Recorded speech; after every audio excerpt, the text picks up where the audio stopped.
1 Samuel 2 அதிகாரத்தில் 1 Samuel 2 அதிகாரம் நீங்கள் 29 வசனத்தில் வாசித்து பார்த்தீங்கன்னா, ஏலி என்ற ஆசாரியன், அவன் தான் சாமுவேலுடைய பிறப்பை குறித்து தீர்க்க தரிசனமாக அன்னாளுக்கு சொல்லி அனுப்புகிற ஒரு மனிதன். ஏலி ஒரு பெரிய ஆசாரியன், ஊழியக்காரன். ஆனால் அவனுடைய பிள்ளைகள் தேவாலயத்தில் தவறாக நடக்கிறாங்க, கர்த்தருடைய பலிகளை தவறாக பயன்படுத்துகிறாங்க, அங்கே வரக்கூடிய பெண்களோட தவறாக நடக்கிறாங்க, பெரிய பாதிப்பை சமுதாயத்தில் உண்டாக்கி கர்த்தருடைய நாமத்திற்கு இழுக்கை உண்டாக்கினாங்க. ஆண்டவர் கடிந்து கொண்ட போதும் ஏலி தன் பிள்ளைகளை கண்டிக்கவில்லை, சும்மா சொல்கிறார், அவ்வளோதான். கண்டித்து இது தேவனுடைய ஊழியத்தில் இது செய்ய முடியாது, நீ இதை ஏற்றுக்கொள்ள முடியாதுன்னு எதிர்த்து நிற்கலை. அதனால் ஆண்டவர் என்ன சொல்கிறார் பாருங்க, நிறைய குடும்பத்துக்குடைய பிள்ளைகள், அந்த பாஸ்டர்மார்கள், போதகர்கள், என்னை போல சுவிசேஷகர்கள், ஊழியக்காரங்க யாராக இருந்தாலும் சரி, நீங்கள் அறிந்து கொள்ளணும், ஒன்று ஆசீர்வாதம் அல்லது சாபத்தை உங்களுடைய சந்ததிக்கு கொண்டு வந்து விடும். நீங்கள் பாருங்கள், ஆண்டவர் சொல்கிறார் 33, 34 வசனம் 1 சாமுவேல் 2 அதிகாரத்தில் நான் வாசிக்கிறேன் பாருங்க. இஸ்ரவேலுக்கு செய்யப்படும் சகல நன்மைக்கும் மாறாக என் வாசஸ்தலத்திலே உபத்திரவத்தை காண்பாய், ஒருபோதும் உன் வீட்டில் ஒரு கிழவனும் இருப்பதில்லை. அப்போ என்ன சொல்கிறார் ஆண்டவர், வாலிப வயசில் உன் சந்ததியில் எல்லாரும் மறிச்சிருவாங்க, இளம் வயது மரணம் மாதிரி நடந்து கொண்டே இருக்க குடும்பத்தில் அது சாபம். ஒரு ஊழியக்காரனுக்கு பாருங்க, ஊழியம் செய்து சாபத்தை தேடி வைத்து விட்டான், சந்ததிக்கே சாபம். என் பலிபீடத்தில் சேவிக்க நான் உன் சந்ததியில் நிர்மூலமாகாதவர்களோ உன் கண்களை பூத்து போக பண்ணவும் உன் ஆத்மாவை வேதனைப்படுத்தவும் வைக்கப்படுவார்கள். உன் வம்சத்தில் உள்ள யாவரும் வால வயதிலே சாவார்கள். கர்த்தர் சொல்லுகிறார், இது கர்த்தருடைய வார்த்தை. ஊழியர்கள் சும்மா ஈஸியாக எடுக்காதுங்க, ஊழியத்தை நீங்கள் கவனமாக செய்யாவிட்டால் சாபமாகிவிடும். உம்முடைய நாமத்தினால பிசாசை துரத்தினோமே, உம்முடைய நாமத்தினால் அற்புதம் செய்தோமே, உம்முடைய நாமத்தில் தீர்க்க தரிசனம் உரைத்தோமே. மத்திய 7 அதிகாரம் 21 வசனம் இயேசு என்ன சொல்றார், உங்களை எனக்கு தெரியாது, நீங்கள் யாருன்னு எனக்கு தெரியாது அப்படின்னு ஆண்டவர் சொல்லுவதாக பார்க்கிறோம். எவ்வளோ பெரிய சாபம். அதனால ஊழியம் செய்தால் அவரும் ஆசீர்வாதம் வரும்னு நினைக்காதுங்க. உண்மையும் உத்தமாய் ஆத்ம பாரத்தோடு இயேசு சொல்றபடி செய்கிற ஊழியங்கள் தான் ஆசீர்வதிக்கப்படும். வெறும் பணத்துக்காக புகழுக்காக ஆத்ம பாரம் இல்லாமல் ஆண்டவருடைய விருப்பத்தை அறிந்து கொள்ளாமல் இஷ்டப்படி வெறும் பணத்துக்கு புகழுக்கு ஊழியம் செய்தால், அப்படி நான் செய்தால் கூட எனக்கு ஐயோ, அது எனக்கு சாபம். அதனால சாபத்தை உங்களுடைய சந்ததிக்கு தேடி வைக்காம இந்த நாளிலாவது மனம் திரும்பி ஒப்பு கொடுக்கணும். 2வது உதாரணம் பாருங்க, 2 ராஜாக்கள் 5 அதிகாரம் 2 ராஜாக்கள் 5 அதிகாரத்தில் எலிசா தீர்க்கதரிசனுடைய வேலைக்காரன், அடுத்து தீர்க்கதரிசியாய் வர வேண்டியவன் கேயாசி. எலிசா கூடவே இருக்கிற அடுத்து அவன் தான் ஆண்டவர் தெரிந்து கொண்ட ஊழியக்காரன், தீர்க்கதரிசியாய் வர வேண்டியவன்.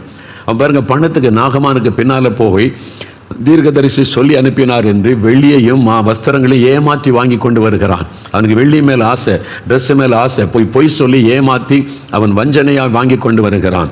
அப்பொழுது எலிசா அவனை பார்த்து என்ன சொல்றான் பாருங்க, 2 ராஜாக்கள் 5 அதிகாரம் 26, 27 வசனம்.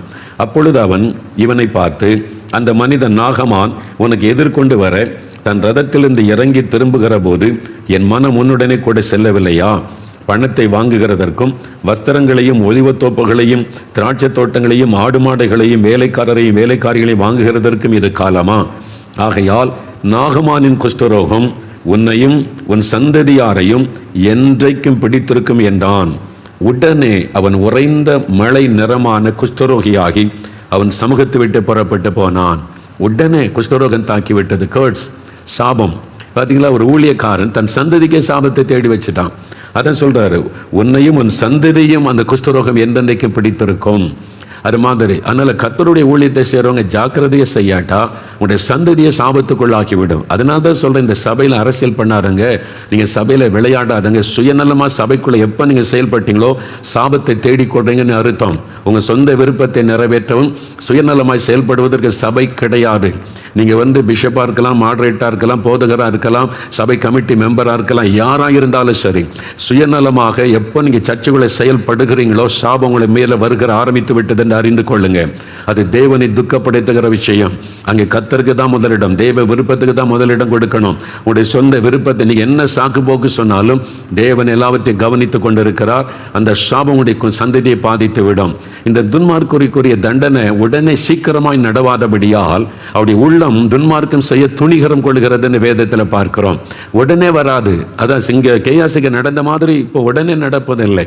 ஏன்னா இயேசுடைய கிருபை மனம் திரும்ப வாய்ப்பு கொடுக்கிறார், சந்தர்ப்பம் கொடுக்கிறார். அதை கேட்டும் இருதயத்தை கடினப்படுத்தினீங்கன்னா சாபம் வந்து விடும்.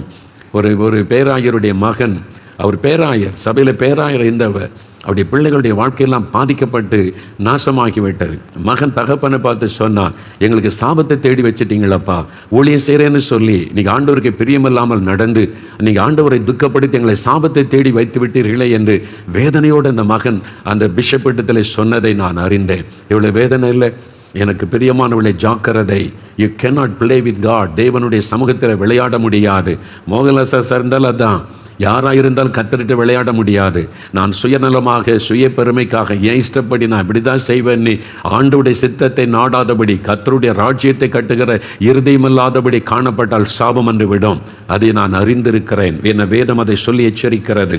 அதனால் ஊழியர்களுக்கும் அவருடைய சந்ததிக்கும் சாபம் தொடர்ந்து வந்துவிடும். அதில் பாதிக்கப்பட்ட பலரை நான் பார்த்திருக்கிறேன், அறிந்திருக்கிறேன். கவனம். இந்த சாபத்தினால் உண்டாகிற பாதிப்புகளை குறித்து உபாகம் 28 அதிகாரம், நீ உபாகம் 28 அதிகாரத்தை கவனமாக தியானிச்சிங்கன்னா இது சாபத்தினால் வந்ததா என்பதை நீங்கள் அறிந்து கொள்ள முடியும். உபாகம் 28 அதிகாரம் 15ஆம் வசனம் முதல் வாசிக்கும் போது சாபத்தினுடைய விளைவுகள் அங்கே சொல்லப்பட்டிருக்கிறது.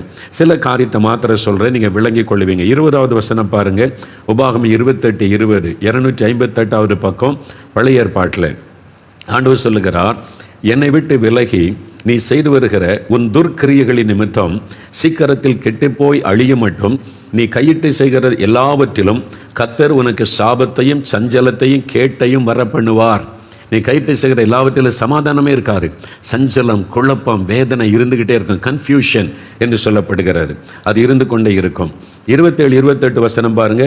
நீ குணமாகாதபடி கர்த்தர் உன்னை எகிப்தின் எரிபந்தமான பருக்களுக்கும் மூல வியாதியினாலும் சொறியினாலும் சிறங்கினாலும் வாதிப்பார். அது ஒரு வாதை. அந்த வீட்டில் வந்திருக்குன்னு சொல்லுவாங்கல்ல, வாதை.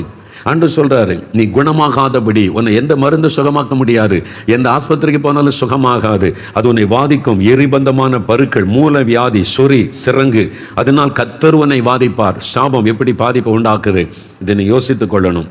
29வது வசனம் பாருங்க. உன் வழிகளில் ஒன்றும் உனக்கு வாய்க்காதே போகும். நீ என்ன செய்தாலும் வாய்க்காது. தோல்வி, தடைகள், ஏமாற்றம், ஒன்றும் வாய்க்காது. உதவி செய்வார் இல்லாமல் நீ எந்நாளும் ஒடுக்கப்படுகிறவனும் பறி கொடுக்கிறவனுமாயிருப்பாய். உனக்கு யாரும் உதவி செய்ய மாட்டாங்க. ஐயோ, யாருமே உதவி செய்ய மாட்டேங்கிறாங்களே, அப்படி கலங்குவேன். எந்நாளும் ஒடுக்கப்பட்டும் பறி கொடுத்தவனாகவும் இருப்பாய். இதெல்லாம் பாருங்க சாபத்துக்கான அறிகுறிகள். நீங்கள் உபாகம் 28 அதிகாரம் ஒவ்வொரு வசனத்தை கவனமாக வாசிங்க. இன்னும் நிறைய காரியம் இருக்குது. நீங்கள் தான் வேதத்தை வாசித்து அறிந்து கொள்ளணும். அதில் எல்லாமே எதை எடுத்தாலும் சாபம்னு சொல்லிடக்கூடாது. நான் தான் உங்களுக்கு திரும்ப சொல்கிறேன். ஒரு வியாதி வந்துட்டால் உடனே சாபம், ஒரு நஷ்டம் வந்துட்டால் உடனே சாபம், அப்படியும் சொல்லக்கூடாது. அதாவது இயற்கைக்கு மேற்பட்ட விதத்தில் மீண்டும் தோல்வி, எதை எடுத்தாலும் தொடர்ந்து நஷ்டம், தொடர்ந்து இழப்புகள், தொடர்ந்து மரணங்கள், தொடர்ந்து விபத்துகள். ஆஸ்பத்திரிக்கு போகாத நாளில் சம்பாதிக்கிற பணம் ஆஸ்பத்திரிக்கு போய்கொண்டே இருக்கிறது. இது மாதிரி தொடர்ச்சியான மரணங்களும் பாதிப்புகளும் நஷ்டங்களும் இழப்புகளும் தடைகளும் அவமானங்களும் நிந்தைகளும் தொடர்ச்சியாக வந்து கொண்டே இருந்தால் அது சாபத்தினுடைய அறிகுறி. நீங்கள் அதை அறிந்து கொள்ளணும். என்னப்பா வாழ்க்கையில் ஒரு முன்னேற்றமே வரமாட்டேங்குது, ஒரு ஆசீர்வாதமே நமக்கு இல்லையே, ஒரு உயர்வையே பார்க்க முடியல, ஒரு 4 அடி ஏறினா 8 அடி சறுக்கு தானே காணப்படுகிறாரு, வாழ்க்கையை எப்படி ஒரு கசப்பு, வாழன்ற எண்ணம், இதெல்லாம் சாபத்தினுடைய அறிகுறிகள், சாபத்தினால் உண்டாகிற பாதிப்புகள். இதை வைத்து நீங்கள் அறிந்து கொள்ளலாம் சாபம் நம்முடைய வாழ்க்கையில கிரியை செய்கிறது என்று. சரி, முதலாவது சொன்ன கடவுளிடத்திலிருந்து வரக்கூடிய சாபம். 2வது மனிதரால் வரக்கூடிய சாபங்கள். ஆதியாகமம் 9ஆம் அதிகாரம் 21-25 வசனம் வாசிக்கும் போது, நோவா என்ற தேவ மனிதன் அவனுடைய மகன் செய்த ஒரு குற்றத்தினால அவனுடைய மகனையும் பேரனை சபிக்கிறான். சபித்தான் என்று எழுதப்பட்டு 25 வசனம், கானான் சபிக்கப்பட்டவன், பேரனை சபிக்கிறான். அதே மாதிரி இந்த தேசமே சாபத்துக்குள்ளாகி போனதை வேதத்திலே பார்க்கிறது. மனிதரிடத்திலிருந்து வரக்கூடிய சாபம். அவன் தகப்பனை துக்கப்படுத்தினதினால் அவன் சபித்து விட்டான். 2 ராஜாக்கள் 2ஆம் அதிகாரம் 23-24 வசனங்கள் பாருங்கள். அங்கே எலிசாவை குறித்து பார்க்கிறோம். எலிசா தீர்க்கதரிசி. 2 ராஜாக்கள் 2ஆம் அதிகாரம் 23-24 வசனம். இல்லைங்க, ரொம்ப கவனமாக இருக்க வேண்டிய விஷயம் பாருங்கள். அங்கே எலிசா என்ற தேவனுடைய தீர்க்கதரிசி, அவன் அவ்விடத்தை விட்டு பெத்தேலுக்கு போனான். அவன் வழி நடந்து போகையில் சிறு பிள்ளைகள் பட்டணத்திலிருந்து வந்து அவனை பார்த்து மொட்டை தலையா ஏறிப்போ என்று சொல்லி நிந்தித்தார்கள். ஒரு தீர்க்கதரிசியை ஊழியக்கான பிள்ளைகள் நிந்திக்கிறாங்க, அவனை காயப்படுத்துகிறாங்க, அவமானப்படுத்துகிறாங்க. மொட்டை தலையா ஏறிப்போ என்று சொல்லி பரிகாசம் பண்ணி சிரித்து நிந்திக்கிறாங்க. அவனுடைய உள்ளத்தை அது காயப்படுத்தினதுனால அப்பொழுது எலிசா அவன் திரும்பி அவர்களை பார்த்து கர்த்தரின் நாமத்தினாலே அவர்களை சபித்தான். உடனே காட்டிலிருந்து 2 கரடிகள் புறப்பட்டு வந்து அவர்களில் 42 பிள்ளைகளை பீறி போட்டது. அவன் சபித்த உடனே கரடி புறப்பட்டு வந்து 42 பிள்ளைகளை கொண்டு போட்டு விட்டது என்று வேதம் சொல்லுகிறாரு. எலிசா செய்கிறது கரெக்டாக தப்பா அதை நான் பேச வரல. அந்த சாபத்தினால் உண்டான விளைவை பார்க்கிறோம். அதனால தான் புதிய ஏற்பாட்டுக்கு நம்ம யாரையும் சபிக்காதங்க, ஆசீர்வதிங்கன்னு ஆண்டவர் சொல்லுகிறார். பழைய ஏற்பாட்டு காலத்தில் தீர்க்கதரிசிலாம் அப்படி தான் இருந்தாங்க. அவங்க அக்கினி இறங்கி அவனை பட்சிக்கட்டுன்னா இறங்கி பட்சித்து விடும், அந்த மாதிரிலாம் இருந்தாங்க. ஆனால் புதிய ஏற்பாட்டில் இயேசு நமக்கு அன்பை கற்றுக் கொடுத்து ஆசீர்வதிங்கன்னு சொல்லி கொடுத்திருக்கிறார். அதே சமயத்தில் ஒரு ஊழியக்காரனுடைய உள்ளத்தை காயப்படுத்தினால் சாபமாகிவிடும். அதனால் அவங்க துக்கப்பட்டு சபிச்சிட்டா அது சாபமாக்கிவிடும். அதனால தான் நம்ம கவனமாக இருக்கணும். நீதிமொழிகள் 26:2 என்ன சொல்லுகிறது? காரணம் இல்லாமல் இட்ட சாபம் தங்காது. காரணம் இல்லாமல் ஒருத்தர் சும்மா நாள் சபிச்சுக்கிட்டேன்னா அது பலிக்காது, பயப்பட தேவையில்லை. நம்ம பக்கத்து வீட்டில் சபிக்கிறான், எதிர் வீட்டில் சபிச்சுட்டு போட்டோம், அது நம்மளை பாதிக்காது. காரணம் இருந்தால் அது சாபமாக்கிவிடும். நான் எனக்கு தெரிந்த ஒரு ஊழியக்காரர் ஒரு கிராமத்துக்கு ஊழித்து போயிருந்தார். அங்கே ஒரு சகோதரர் நல்ல பக்தி உள்ள விசுவாசி கூட்டத்தெல்லாம் ஒழுங்கு பண்ணியிருந்தார். அவர் சொன்னார், நான் புதுசாக ஒரு வீடு வாங்கியிருக்கிறேன் பிரதர், அந்த வீட்டில் தான் நீங்கள் தங்கணும் அப்படின்னு சொல்லி அந்த வீட்டில் கொண்டு போய் அவரை தங்க வைத்திருந்தார். அந்த வீட்டில் அவர் தங்கியிருந்தார். பார்த்தா அந்த வீட்டில் கீறலாக இருந்தது, வெடிப்பு விழுந்திருந்தது. தரையில் வெடிப்பு, சுவரெல்லாம் வெடிப்பு விழுந்து அது மறுபடியும் பூசி இருக்கிறாங்க, மறுபடியும் வெடிப்பு விழுந்திருக்கு. அப்போ திரும்ப இந்த ஊழியக்காரரை பார்த்துட்டு கேட்டால், ஏன் பிரதர் இந்த வீடு வெடிப்பு விழுந்திருக்குது? அந்த சகோதரர் சொன்னால் தான் தெரியல பிரதர், நான் இந்த வீட்டை புதுசாக வாங்கினேன், வேறு ஒருத்தர்கிட்ட வாங்கியிருக்கிறேன். நான் எல்லாத்தையும் க்ளீன் பண்ணி புதுசாக்குனா வெடிப்பாக விழுது, தரை வெடிக்குது, சுவர் வெடிக்குது. நான் வாங்கும்போது அப்படி இல்லை, நான் அதை கொத்தி பூசி சரிப்படுத்தினாலும் மறுபடியும் அது வெடிக்கிறது, ஏன் நீ புரியவில்லை என்று சொன்னார். இந்த ஊழியக்காரர் நல்ல ஒரு வரம் பெற்ற ஊழியக்காரர். அவர் சொன்னார், நான் ஆண்டவரிடத்தில் அதை குறித்து விசாரிக்கிறேன் என்று சொல்லி இரவு நேரம் இந்த வீட்டிலே தனிமையாக தான் அவர் தங்கியிருந்தார். தேவ சமூகத்திலே ஜெபிக்கும் போது, ஆண்டவரை ஏன் இந்த வீடு வெடிக்கிறது, இந்த வீட்டில் அப்படி என்ன இருக்கிறது என்று அவர் ஜெபம் பண்ணின போது கர்த்தர் ஒரு காரியத்தை வெளிப்படுத்தி காண்பித்தார். என்னவென்றால், அந்த வீடு ஒரு சகோதரனுக்கும் சகோதரி குடும்பமாக இருந்தாங்க, பிள்ளைகளோடு, அவங்களுக்கு சொந்தம். அந்த சகோதரர் மரித்து விட்டார். இப்போ அவருடைய மனைவி விதவை ஆயிட்டாங்க. அவர் கணவர் உயிரோடு இருக்கும்போது இவரிடத்தில் கொஞ்சம் கடன் வாங்கியிருந்தார். நான் பிஸ்னஸ் செய்து கொஞ்சம் கொஞ்சமாக தந்து விடுகிறேன் என்று கொஞ்சம் கொஞ்சமாக கொடுத்து கொண்டு இருந்தார். ஆனால் அவனுடைய கணவர் இறந்ததுனால இந்த விதவை சகோதரியால் என்ன செய்கிறது, வருமானத்துக்கு வழி இல்லை, பாதிப்பு, ரொம்ப கஷ்டப்பட்டு குழந்தைகளை வச்சு என்ன பண்ணுறதுன்னு தடுமாறி போனார்கள். அப்படி கவலைப்பட்டு கலங்கியிருந்த சமயம் இந்த சகோதரர் போய், நான் கொடுத்த கடனை திருப்பி கொடுங்க. அப்போ அவர் சொன்னார், கணவர் இறந்துட்டார், நான் இனிமேல் வேலை செய்து ஏதாவது முயற்சி பண்ணி கொஞ்சம் கொஞ்சமாய் தருகிறேன் என்று சொன்னபோது, இல்லை உடனே எனக்கு பணம் வேண்டும் என்று நிர்பந்தப்படுத்தினார். இவர் சொன்னார், உங்களுக்கு கடனை கொடுக்க முடியாட்டா வீட்டை எனக்கு தந்துருங்க, நான் ஒரு விலை கொடுத்து அதை வாங்கி கொள்கிறேன், அதற்குரிய பணத்தை தருகிறேன், மீதி பணத்தை நான் தருகிறேன், என்னுடைய பணத்தை எடுத்துக்கொள்கிறேன்னு சொன்னார். அந்த சகோதரி எவ்வளோ சொன்னாங்க, நான் என் பிள்ளைகளை எங்கே போவேன், இந்த வீடு ஒன்று தான் எங்களுக்கு சொந்தம், இது இருந்தால் நான் ஏதாவது வேலைகளை செய்து என் பிள்ளைகளை நான் பிழைக்க வைக்க முடியும், நாங்கள் இங்கேருந்து வீட்டை விட்டு வெளியே போயிட்டா வாடகை கூட வழியெல்லாம் போயிருமே என்று சொல்லி அழுதார்கள். இவர் சொன்னார், அதுக்கு நான் என்ன செய்ய முடியும், என்கிட்ட வாங்கின கடனுக்கு நீங்கள் பதில் செய்யணும்லன்னு சொல்லி இந்த வீட்டை எடுத்துக்கொள்வதிலே அவர் குறியாக இருந்தார். அதனால் நெருக்கடி கொடுத்து அந்த விதவை சகோதரி வேறு வழி இல்லாமல் சரி எடுத்துக்கொள்ளுங்கன்னு சொன்னால், இவர் அந்த வீடு என்ன மதிப்பு பெறுமோ அந்த நிலமும் வீடும் அந்த பணத்தை கொடுக்கவில்லை. அது ஒரு 30 லட்சம் பெறுன்னு வைத்துக்கொள்ளுங்க. இவர் சொன்னார், நான் 20 லட்சம் தான் தருவேன். இல்லைங்க 30 லட்சம் பெறுமே, இல்லை நீங்கள் கடன் வாங்கியிருக்கீங்க, இவ்வளோதான் என்னால் தர முடியும் அப்படின்னு சொல்லி அந்த வீட்டை குறைந்த விலைக்கு, அதாவது நியாயமான விலை கொடுத்து வாங்காமல் நெருக்கடி கடனால் நெருக்கி அந்த விதவை சகோதரிக்கு கேட்க யாரும் இல்லைல்ல, இவ்வளோதான் பணம் என்று கொடுத்து அனுப்பிவிட்டு கர்த்தர் எனக்கு ஒரு குறைஞ்ச விலைக்கு வீடு கொடுத்துட்டாரு அப்படின்னு சந்தோஷப்பட்டு ஜெபித்து இவர் வீட்டை புதுப்பிச்சு எல்லாம் சரி பண்ணினார். அந்த ராத்திரியில் அந்த ஊழியக்காரருக்கு இதையெல்லாம் கர்த்தர் வெளிப்படுத்தி அந்த விதவை தன் குழந்தைகளோடு இந்த வீட்டை விட்டு போகும்போது இந்த வீட்டை பார்த்து கண்ணீர் வடித்து கொண்டே போனாள். என் கணவர் உயிரோடு இருந்திருந்தா இப்படி ஏமாற்றி இருப்பாங்களா, எனக்கு நியாயமாய் கொடுக்க வேண்டிய பணத்தை கூட தரலையே, நான் என் பிள்ளைகளை தெருவில் அனுப்பிட்டாங்களே, நீ அழுது கொண்டே அவள் போனாள். அந்த கண்ணீர் என் சமூகத்தில் வந்தது. அந்த சாபம் இந்த வீட்டின் மேல் இறங்கி இருக்கிறது என்று ஆண்டவர் வெளிப்படுத்தினார். அடுத்த நாள் காலை அந்த சகோதரர் வந்தார். விசுவாசி தான், நல்லா ஜெபிக்கிறவர், பைபிள் வாசிக்கிறவர், ஊழியெல்லாம் ஒழுங்கு பண்ணியிருக்காருல்ல. அப்படிதான் நிறைய பேர் கிறிஸ்தவங்க நினைக்கிறோம், பக்தின்னு சொல்லி இன்னைக்கு நிறைய தப்பு பண்ணி சாபத்துக்குள்ள இருக்கிற நிறைய கிறிஸ்தவர்கள் இருக்கிறாங்க. அந்த ஊழியக்காரர் காலையில் அவரை பார்த்து பேசினார், பிரதர் இந்த வீட்டை ஒரு விதவைகிட்டேருந்து நீங்கள் வாங்கினீங்களா? ஆமாம். அவங்களுக்கு நியாயமாக கொடுக்க வேண்டிய பணத்தை கொடுத்தீங்களா? அவர் பதில் சொல்லவில்லை. அப்போ சொன்னார், இரவில் ஆண்டவர் என்னோடு பேசினார், நீங்கள் இந்த வீட்டை குறைந்த விலைக்கு ஒரு விதவையை கட்டாயப்படுத்தி ஏமாற்றி எடுத்துக்கொண்டீங்க. அந்த விதவை கண்ணீரோடு இந்த வீட்டை விட்டு போக அழுது கொண்டே போனாங்க. அந்த சாபம் இந்த வீட்டின் மேல் இறங்கி இருக்கிறது. இந்த வீட்டில் யார் இருந்தாலும் ஆசீர்வாதம் வராது, அது உங்களுக்கும் சாபம். இனி அது உங்களுடைய குடும்பத்தை தாக்க ஆரம்பிக்கும். சொன்ன உடனே நடுங்கி போனார். அப்போ நான் என்ன செய்யணும் இந்த சாபம் மாறுவதற்கு? அவர் சொன்னார், முதல்ல ஆண்டவர்கிட்ட மன்னிப்பு கேளுங்க. நீங்கள் செய்தது பாவம், அது அநியாயம், அதனால் ஆண்டவரிடத்தில் ஒப்பு கொடுத்து மன்னிப்பு கேளுங்க. ரெண்டாவது, அந்த விதவை சகோதரி எங்கே இருந்தாலும் கண்டுபிடித்து நியாயமாக எவ்வளோ நீங்கள் அந்த வீட்டுக்கு ஒருத்தோ அந்த பணத்துக்கும் அதிகமாக கொடுங்க. ஏற்கனவே உள்ள அந்த பணத்தை, அந்த வீட்டு மதிப்பை விட கொஞ்சம் அதிக பணம் கொடுத்து என்னை ஆசீர்வதிங்கன்னு கேளுங்க. அவங்க மனப்பூர்வமாக மன்னித்து ஆசீர்வதிக்கும் போது தான் இந்த சாபம் மாறும். அல்லது இனி அது உங்களுடைய குடும்பத்தை தாக்க ஆரம்பித்து விடும் என்று அந்த ஊழியக்காரர் சொன்ன உடனே, சரி பிரதர் அப்படியே செய்கிறேன் என்று அந்த விதவையை தேடி கண்டுபிடித்து போய் மன்னிப்பு கேட்டார். அது மாத்திரமல்ல, அந்த வீட்டு மதிப்பை விட அதிக பணத்தை கொடுத்து நீங்கள் நல்லா இருக்கும்படிக்கு நான் இந்த பணத்தை தருகிறேன், வைத்துக் கொள்ளுங்களேன்னு சொல்லி அவங்க மனதார ஆசீர்வதித்தார்கள். அதன் பிறகுதான் சாபம் மாறினது. பாருங்க, இது மனுஷரினால் உண்டாகிற சாபம். அவங்கள கண்ணீர் வெடிக்க வைக்கும் போது சாபமாக்கிவிடும், பாதிப்பை உண்டாக்கிவிடும். அதனால தான் நம்ம கவனமாக இருக்கணும். விதவைகள் கண்ணீர் வெடிக்கும்படி நீங்கள் நடந்து கொண்டீங்க. அவங்க எப்படி அழுவாங்க தெரியுமா? எனக்கு யார் இருக்கா கேட்க, என் கணவர் இல்லைன்னு தானே என்னை குடும்பப்படுத்துகிறாங்க.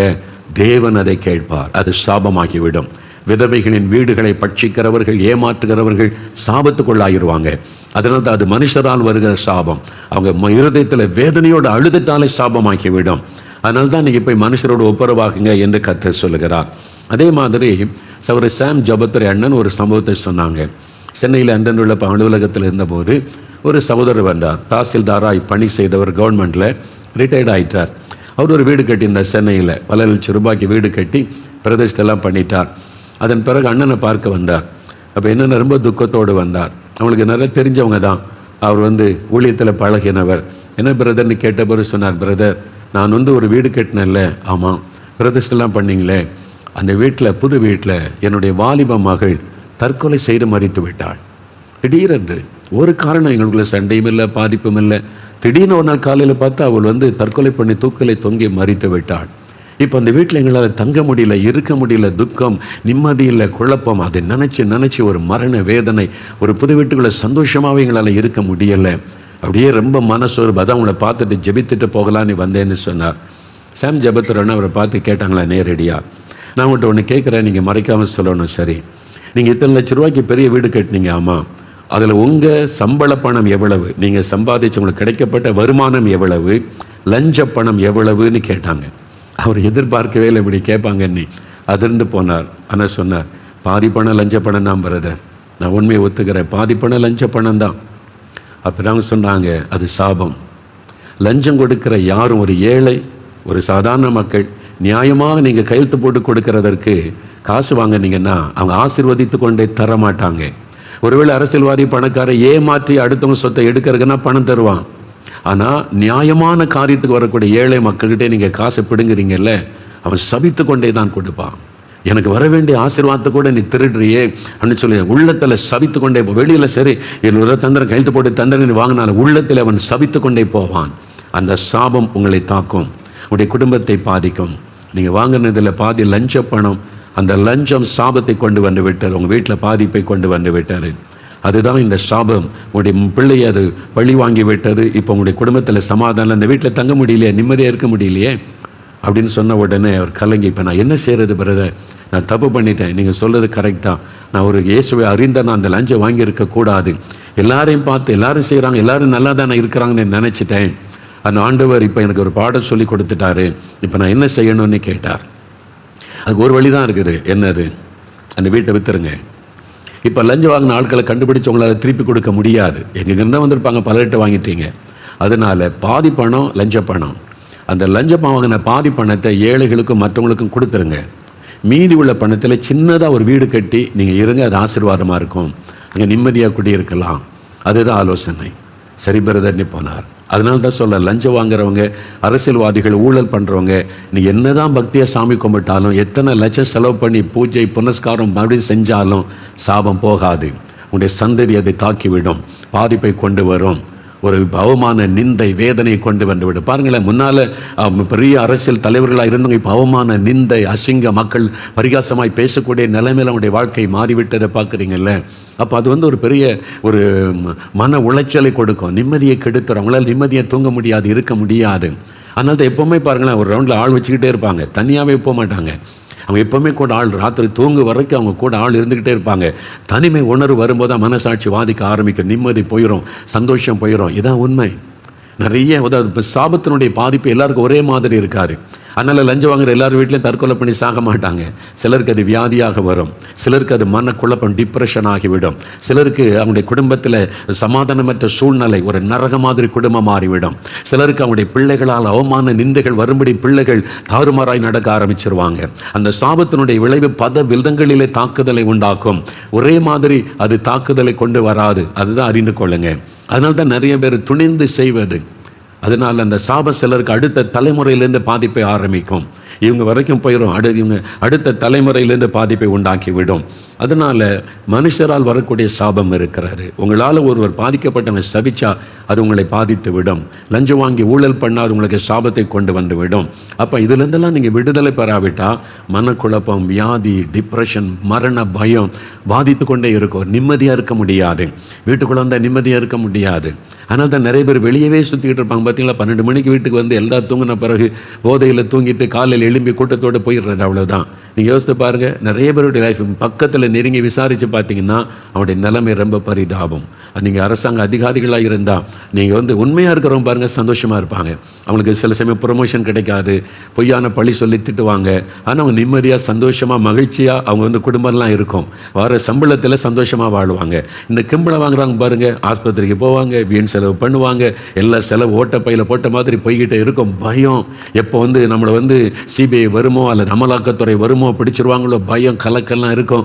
எதுக்கு இந்த சாபத்தில் வாழணும்? நிம்மதியாக சந்தோஷமாக வாழத்தானே ஆண்டவர் வச்சிருக்கிறாரு. இந்த காரியத்திலேருந்து நம்ம விடுதலை பெற்றுக்கொள்ளணும். ஒருவேளை நான் இப்படிலாம் நான் தப்பு பண்ணிட்டேன், என்ன செய்கிறது? இன்றைக்கி அதுக்கு தான் செபிக்க போகிறோம். விடுதலை பெற என்னன்னு சொல்ல போகிறேன். மூன்றாவது இன்னொரு காரியம் இருக்குது, தங்களுக்கு தாங்களே வரவழைத்து கொள்ளும் சாபங்கள். முதல்ல கடவுளிடத்திலிருந்து வரக்கூடிய சாபம், ரெண்டாவது மனுஷரால் வரக்கூடிய சாபம், மூன்றாவது தங்களுக்கு தாங்களே வருவித்து கொள்ளுகிற சாபம். அப்படி ஒன்று இருக்குதா? மத்தேயு 27 அதிகாரம் எடுங்க, வேத புஸ்தகத்தில் புதிய ஏற்பாட்டில் மத்தேயு 27 அதிகாரம் 25வது வசனம் பாருங்கள். பைபிளை திருப்பங்க, உங்களுக்கு விளங்கும். மத்தேயு 27 அதிகாரம் 25வது வசனம், அதான் 45வது பக்கம் புதிய ஏற்பாட்டில். இயேசு கிறிஸ்து குற்றமற்றவர், அவரிடத்தில் ஒரு பாவத்தையும் காணவில்லைன்னு சொல்லி பிலாத்து என்கிற கவர்னர் சொல்கிறார், ரோம கவர்னர். நான் விசாரிச்சுட்டேன், இவர்கிட்ட ஒரு தப்பும் இல்லையேன்னா இந்த யூத மத தலைவர்கள் வேதபாரகர், பரிசெயர், அந்த லீடர்ஸ் எல்லாருமே போய் இல்லை இவனை சிலுவையில் அறையணும், இவனை கொல்லணும், ரத்த சிந்தி இவன் மறிக்கணும்னு சொல்கிறாங்க இயேசுவை. கவர்னர் சொல்கிறார், இவர் தப்பே பண்ணலையே, மரணத்துக்கு எதுவான ஒரு குற்றமே இல்லையே, நான் இப்படி இவர் மரண தண்டனை கொடுக்கறது? அதெல்லாம் தெரியாது. நீர் அவருக்கு மரண தண்டனை கொடுக்காட்டா நாங்கள் ராயனுக்கு, சீசருக்கு நாங்கள் தெரியப்படுத்துவோம், உன் பதவி போயிடும். அப்போ பதவி போய்விடும் என்பதற்காக அந்த பிலாத்து செய்கிறான். சரி, இந்த ஆள் குற்றமற்றவர் தெரியுது, ஆனால் அவர் சிலுவையில் அறைந்தால் அது இரத்தப்பழி. இந்த இரத்தப்பழி என் மேலே இல்லை, கை கழுவிட்டு நீ உங்கள் பாடு. அதனால் இவனுடைய இரத்தப்பழிக்கு நான் பாத்திரம் நல்லன்னு கை கழுவிட்டார். உடனே இந்த யூத மத தலைவர்கள், லீடர்ஸ் சொல்கிறாங்க பாருங்கள், 25ஆம் வசனம், அதற்கு ஜனங்கள் எல்லாரும் அவங்க தூண்டி விட்டாங்களே, லீடர்ஸ் எல்லாம் சேர்ந்து, இவனுடைய இரத்தப்பழி எங்கள் மேலும் எங்கள் பிள்ளைகள் மேலும் இருப்பதாக என்று சொன்னார்கள். பாருங்கள், யூத மத தலைவர்களும் மக்களும் சொல்கிறாங்க, இயேசுனுடைய இரத்தப்பழி எங்கள் மேலே வரட்டும். இல்லைங்க, இவன் பாவமே செய்யலைங்க, ஒரு குற்றமே செய்யலை, அவனை போய் சிலுவையில் அறிய சொல்கிறீங்க, அதெல்லாம் இல்லை, இரத்தப்பழி எங்கள் மேலே வரட்டும், பரவாயில்ல, அவர் கொன்னுருங்க என்பதாய் சொல்கிறாங்க. பார்த்தீங்களா, குற்றமில்லாத ஒரு ரத்தத்தை சிந்த வச்சு கொல்லுவதற்கு அவங்க சொல்கிறாங்க, எங்கள் மேலே வரட்டும், எங்கள் பிள்ளைகள் மேலே வரட்டும்னு யூதர்கள் சாபத்தை தங்களுக்கு தாங்களே வருவித்து கொண்டாங்க. இதான் தங்களுக்கு தாங்களே சாபத்தை வருவித்து கொள்ளுவது, தங்களுக்கு தாங்களே வருவித்து கொண்ட அதனுடைய விளைவு கிபி 70 இயேசு சிலுவையில் அறையப்பட்ட 40வது வருஷத்தில் ரோமருடைய படைகள், தீத்துராயுடைய படைகள் எருசலேமை முற்றுகையிட்டது. லட்சக்கணக்கான யூதர்கள் கொல்லப்பட்டார்கள். எருசலேம் வீதிகளில் இரத்த ஆறு ஓடினது. குழந்தைகளை தரையில் மோதி அடித்து கொண்டார்கள். இது சரித்திரம். கிபி 70 ரத்த ஆறு எருசலேமில் ஓடினாரு. அவங்க தானே சொன்னாங்க, இவருடைய ரத்த பலி எங்க மேல வரட்டும், எங்க சந்ததியின் மேல வரட்டும்னு சொன்னாங்க. அதனால தான் இன்றைக்கு வரைக்கும் யூதர்களுக்கு அந்த சாபம் தொடர்ந்து கொண்டே இருக்கிறதை பார்க்க முடிகிறது. அதனால தான் பாருங்க, 19ஆம் நூற்றாண்டு வரைக்கும், 19ஆம் நூற்றாண்டில் ஹிட்லர், ஜெர்மனி அந்த சர்வாதிகாரி ஹிட்லர் பாருங்க, லட்சக்கணக்கான யூதர்களை கொன்று குவித்தான். உலகத்திலே அதிகமான இப்படி கொல்லப்பட்டவங்க யூதர்கள் தான். ஏன்னா அந்த ரத்த பலி எங்க மேல, எங்க பிள்ளைகள் மேல வரட்டும்னு அவங்கள ஏற்றுக்கொண்டாங்க. அவனுடைய வாயினால். நீதிமொழிகள் 18:21 வாசிங்க, பைபிளை திருப்புங்க. நீதிமொழிகள் 18ஆம் அதிகாரம் 21வது வசனம் பாருங்க. மரணமும் ஜீவனும் நாவின் அதிகாரத்தில் இருக்கும். மரணமும் ஜீவனும் நம்முடைய நாவின் வார்த்தையில் அதிகாரத்தில் இருக்கிறது. நம்முடைய வார்த்தையில் மரணமும் இருக்கிறது, ஜீவனும் இருக்கிறது. அதனால வாயின் வார்த்தைகளை குறித்து ஜாக்கிரதையா இருக்கணும். நிறைய பேர் இந்த வாயின் வார்த்தையினால தங்களுக்கு சாபத்தை தேடிக்கொள்வாங்க. அதனால தான் வாயின் வார்த்தையுடைய பேச்சு சுருக்கமாக இருக்கணும், கவனமாக இருக்கணும். வேதம் எச்சரிக்கிறாரு. கண்டதையும் பேசக்கூடாது, இஷ்டப்படி பேசக்கூடாது, அது உங்களுக்கு சாபமாகிவிடும். உங்களுடைய வாயின் வார்த்தையில் மரணமும் இருக்குது, ஜீவனும் இருக்கிறாரு. ஒரு சமயம் ஒரு சகோதரி எனக்கு கடிதம் எழுதியிருந்தாங்க. அவங்க என்னென்னா, அவங்களுக்கு திருமணம் ஆயிற்று, நல்ல ரட்சிக்கப்பட்ட சகோதரி. அவரும் கணவர் கிறிஸ்தவர் தான். திருமணம் ஆயிற்று, அவங்களை கர்த்தர் ஆசீர்வதித்தார், அவங்க கர்ப்பம் தரித்தார்கள். ரொம்ப சந்தோஷமாக கணவர்கிட்ட வந்து, கர்த்தர் என் கர்ப்பத்தை ஆசீர்வதித்து விட்டார்னு சொன்ன உடனே கணவர் என்ன வார்த்தை சொன்னார் தெரியுமா? இந்த குழந்தை வேண்டாம், இந்த குழந்தை வேண்டாம், அதை அழிச்சிரு. ஒரு கணவன் வாயிலிருந்து வந்த வார்த்தை. அவங்க சொல்கிறாங்க, என்ன இப்படி சொல்கிறீங்க? குழந்தை என்பது கர்த்தர் கொடுக்குற ஆசீர்வாதம், ஆண்டவர் கொடுக்குற ஆசீர்வாதம், அதை அழிக்கக்கூடாது. அவர் சொன்னார், இல்லை இப்போ வேண்டாம், நமக்கு கொஞ்சம் 5 வருஷம் கழிக்கட்டும், நம்மெல்லாம் செட்டில் ஆகட்டும், பணம்லாம் சம்பாதிச்சு செட்டில் ஆன பிறகு குழந்தை பிறந்தா போதும், இப்போ வேண்டாம், 5 வருஷம் கழித்து கிடைச்சா போதும், இந்த குழந்தை அழிச்சிரு, குழந்தை வேண்டாம். அவங்க சொன்னாங்க, அப்படி முடியாது, இது கர்த்தர் கொடுத்தது, அதை அழிச்சா அது பாவம், உருவான குழந்தை அழிப்பது பாவம்னு இந்த சகோதரி போராடுறாங்க. ஆனால் அந்த கணவர் விடலை. கிறிஸ்தவராக இருந்து துணிகரமாக தினவாதிப்பு, மனைவியை வாதிச்சு நீ குழந்தை அழிக்கலாம், டைவர்ஸ் பண்ணிடுவேன், என் கூட வாழ முடியாதெல்லாம் சொல்லி பயங்கரமாக தொந்தரவு கட்டாயப்படுத்தி ஆஸ்பத்திரிக்கு கொண்டு போய் கர்ப்பத்தை அழித்து விட்டார். அவங்களுக்கு ரொம்ப துக்கம். ஆண்டவர் கொடுத்த ஒரு ஆசீர்வாதத்தை இந்த ஆள் வேண்டாம் என்று அழித்து விட்டாரே என்று. ஆனால் அவருடைய தொந்தரவு அவரே போய் கட்டாயப்படுத்தி கொண்டு போய் அவளை வேதனைப்படுத்தி அழித்து விட்டார். இப்போது 5 வருஷம் கழித்து பெற்றுக்கலான்னு சொன்னார்ல, 15 வருஷம் ஆகிவிட்டார், குழந்தை இல்லை. இப்போ எத்தனையோ ஆஸ்பத்திரி எங்கெங்கே கூட்டிகிட்டு போகிறார், குழந்தை இல்லை. அந்த சகோதரி எனக்கு கடிதம் எழுதும்போது அந்த கடிதத்தில் சொல்லியிருந்தாங்க, பிரதர் எவ்வளவோ நான் அழுதேன், கெஞ்சின் அவர்கிட்ட, இது தப்பு, இதை பாவம், வேண்டான்னு சொல்லி அவர் கேட்கலை. அந்த வேண்டாம் இந்த குழந்தைன்னார். அவருடைய வாயின் வார்த்தையின்படி இன்றைக்கு வரைக்கும் எங்கள் குழந்தை தரல ஆண்டவர், நீ தானே சொன்ன வேண்டான்னு சொல்லி, நான் கொடுத்த ஆசீர்வாதத்தை வேண்டான்னு இல்லை. 15 வருஷம் ஆகிவிட்ட குழந்தை. இப்போ எனக்கு என் கணவர் மேலே வெறுப்பு வந்து விட்டது, அவரோடு வாழவே எனக்கு பிடிக்கவில்லை, ஒரு சந்தோஷமே இல்லை, இவர் கர்த்தருக்கு விரோதமாய் ஒரு பாவத்தை செய்த மனிதன் என்று அவர் கூட எனக்கு வெறுப்பு தான் காணப்படுகிறது என்று. அதான் உண்மை. அந்த சாபம் பாருங்கள், அந்த குடும்பத்தின் சந்தோஷம், சமாதானம் எல்லாம் போய்விட்டது. பணம் இருக்கலாம், கார் இருக்கலாம், வீடு இருக்கலாம், நான் சம்பாதிச்சேன், செட்டில் ஆகிட்டேன்னு சொல்லலாம். சாபம். கர்ப்பத்தில் உருவான குழந்தையை அழிப்பது சாபம். கிறிஸ்தவ பெற்றோர் உங்களுடைய பிள்ளைகளை இதில் கண்டிக்காவிட்டால் நீங்களும் சாபத்துக்கு பங்காளிகள். அதனுடைய விளைவை நீங்கள் சந்திக்க வேண்டியது வரும். உங்களுடைய மகனோ மகளோ இந்த பாவத்தை செய்கிறா, கண்டிக்கணும். இது தப்பு, இது ஆண்டவருக்கு விரோதமான பாவம்னு சொல்லணும். நீங்கள் சொல்லாமல் பிள்ளைகளுக்கு ஜால்ரா போட்டிங்கன்னா அந்த சாபம் உங்கள் கண் முன்னால் உங்களுடைய பிள்ளைகளுடைய வாழ்க்கை அழிவதை நீங்கள் பார்ப்பீங்க. சாபம். எப்படி ஒரு குழந்தை அழிக்க முடியும்?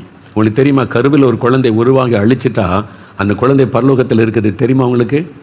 நிறைய குட்டி குட்டி பிள்ளைகள்லாம் இருக்காங்களா கர்ப்பத்தில் அழிக்கப்பட்ட. நாளைக்கு ஆண்டவருக்கு முன்னால் போனால் அந்த பிள்ளை சொல்லலை, இவன் தான் என்னை அழிச்சவன், இதுதான் காரணம். எப்படி பரலோகத்து போக முடியும்? பரலோகத்து போக முடியாது.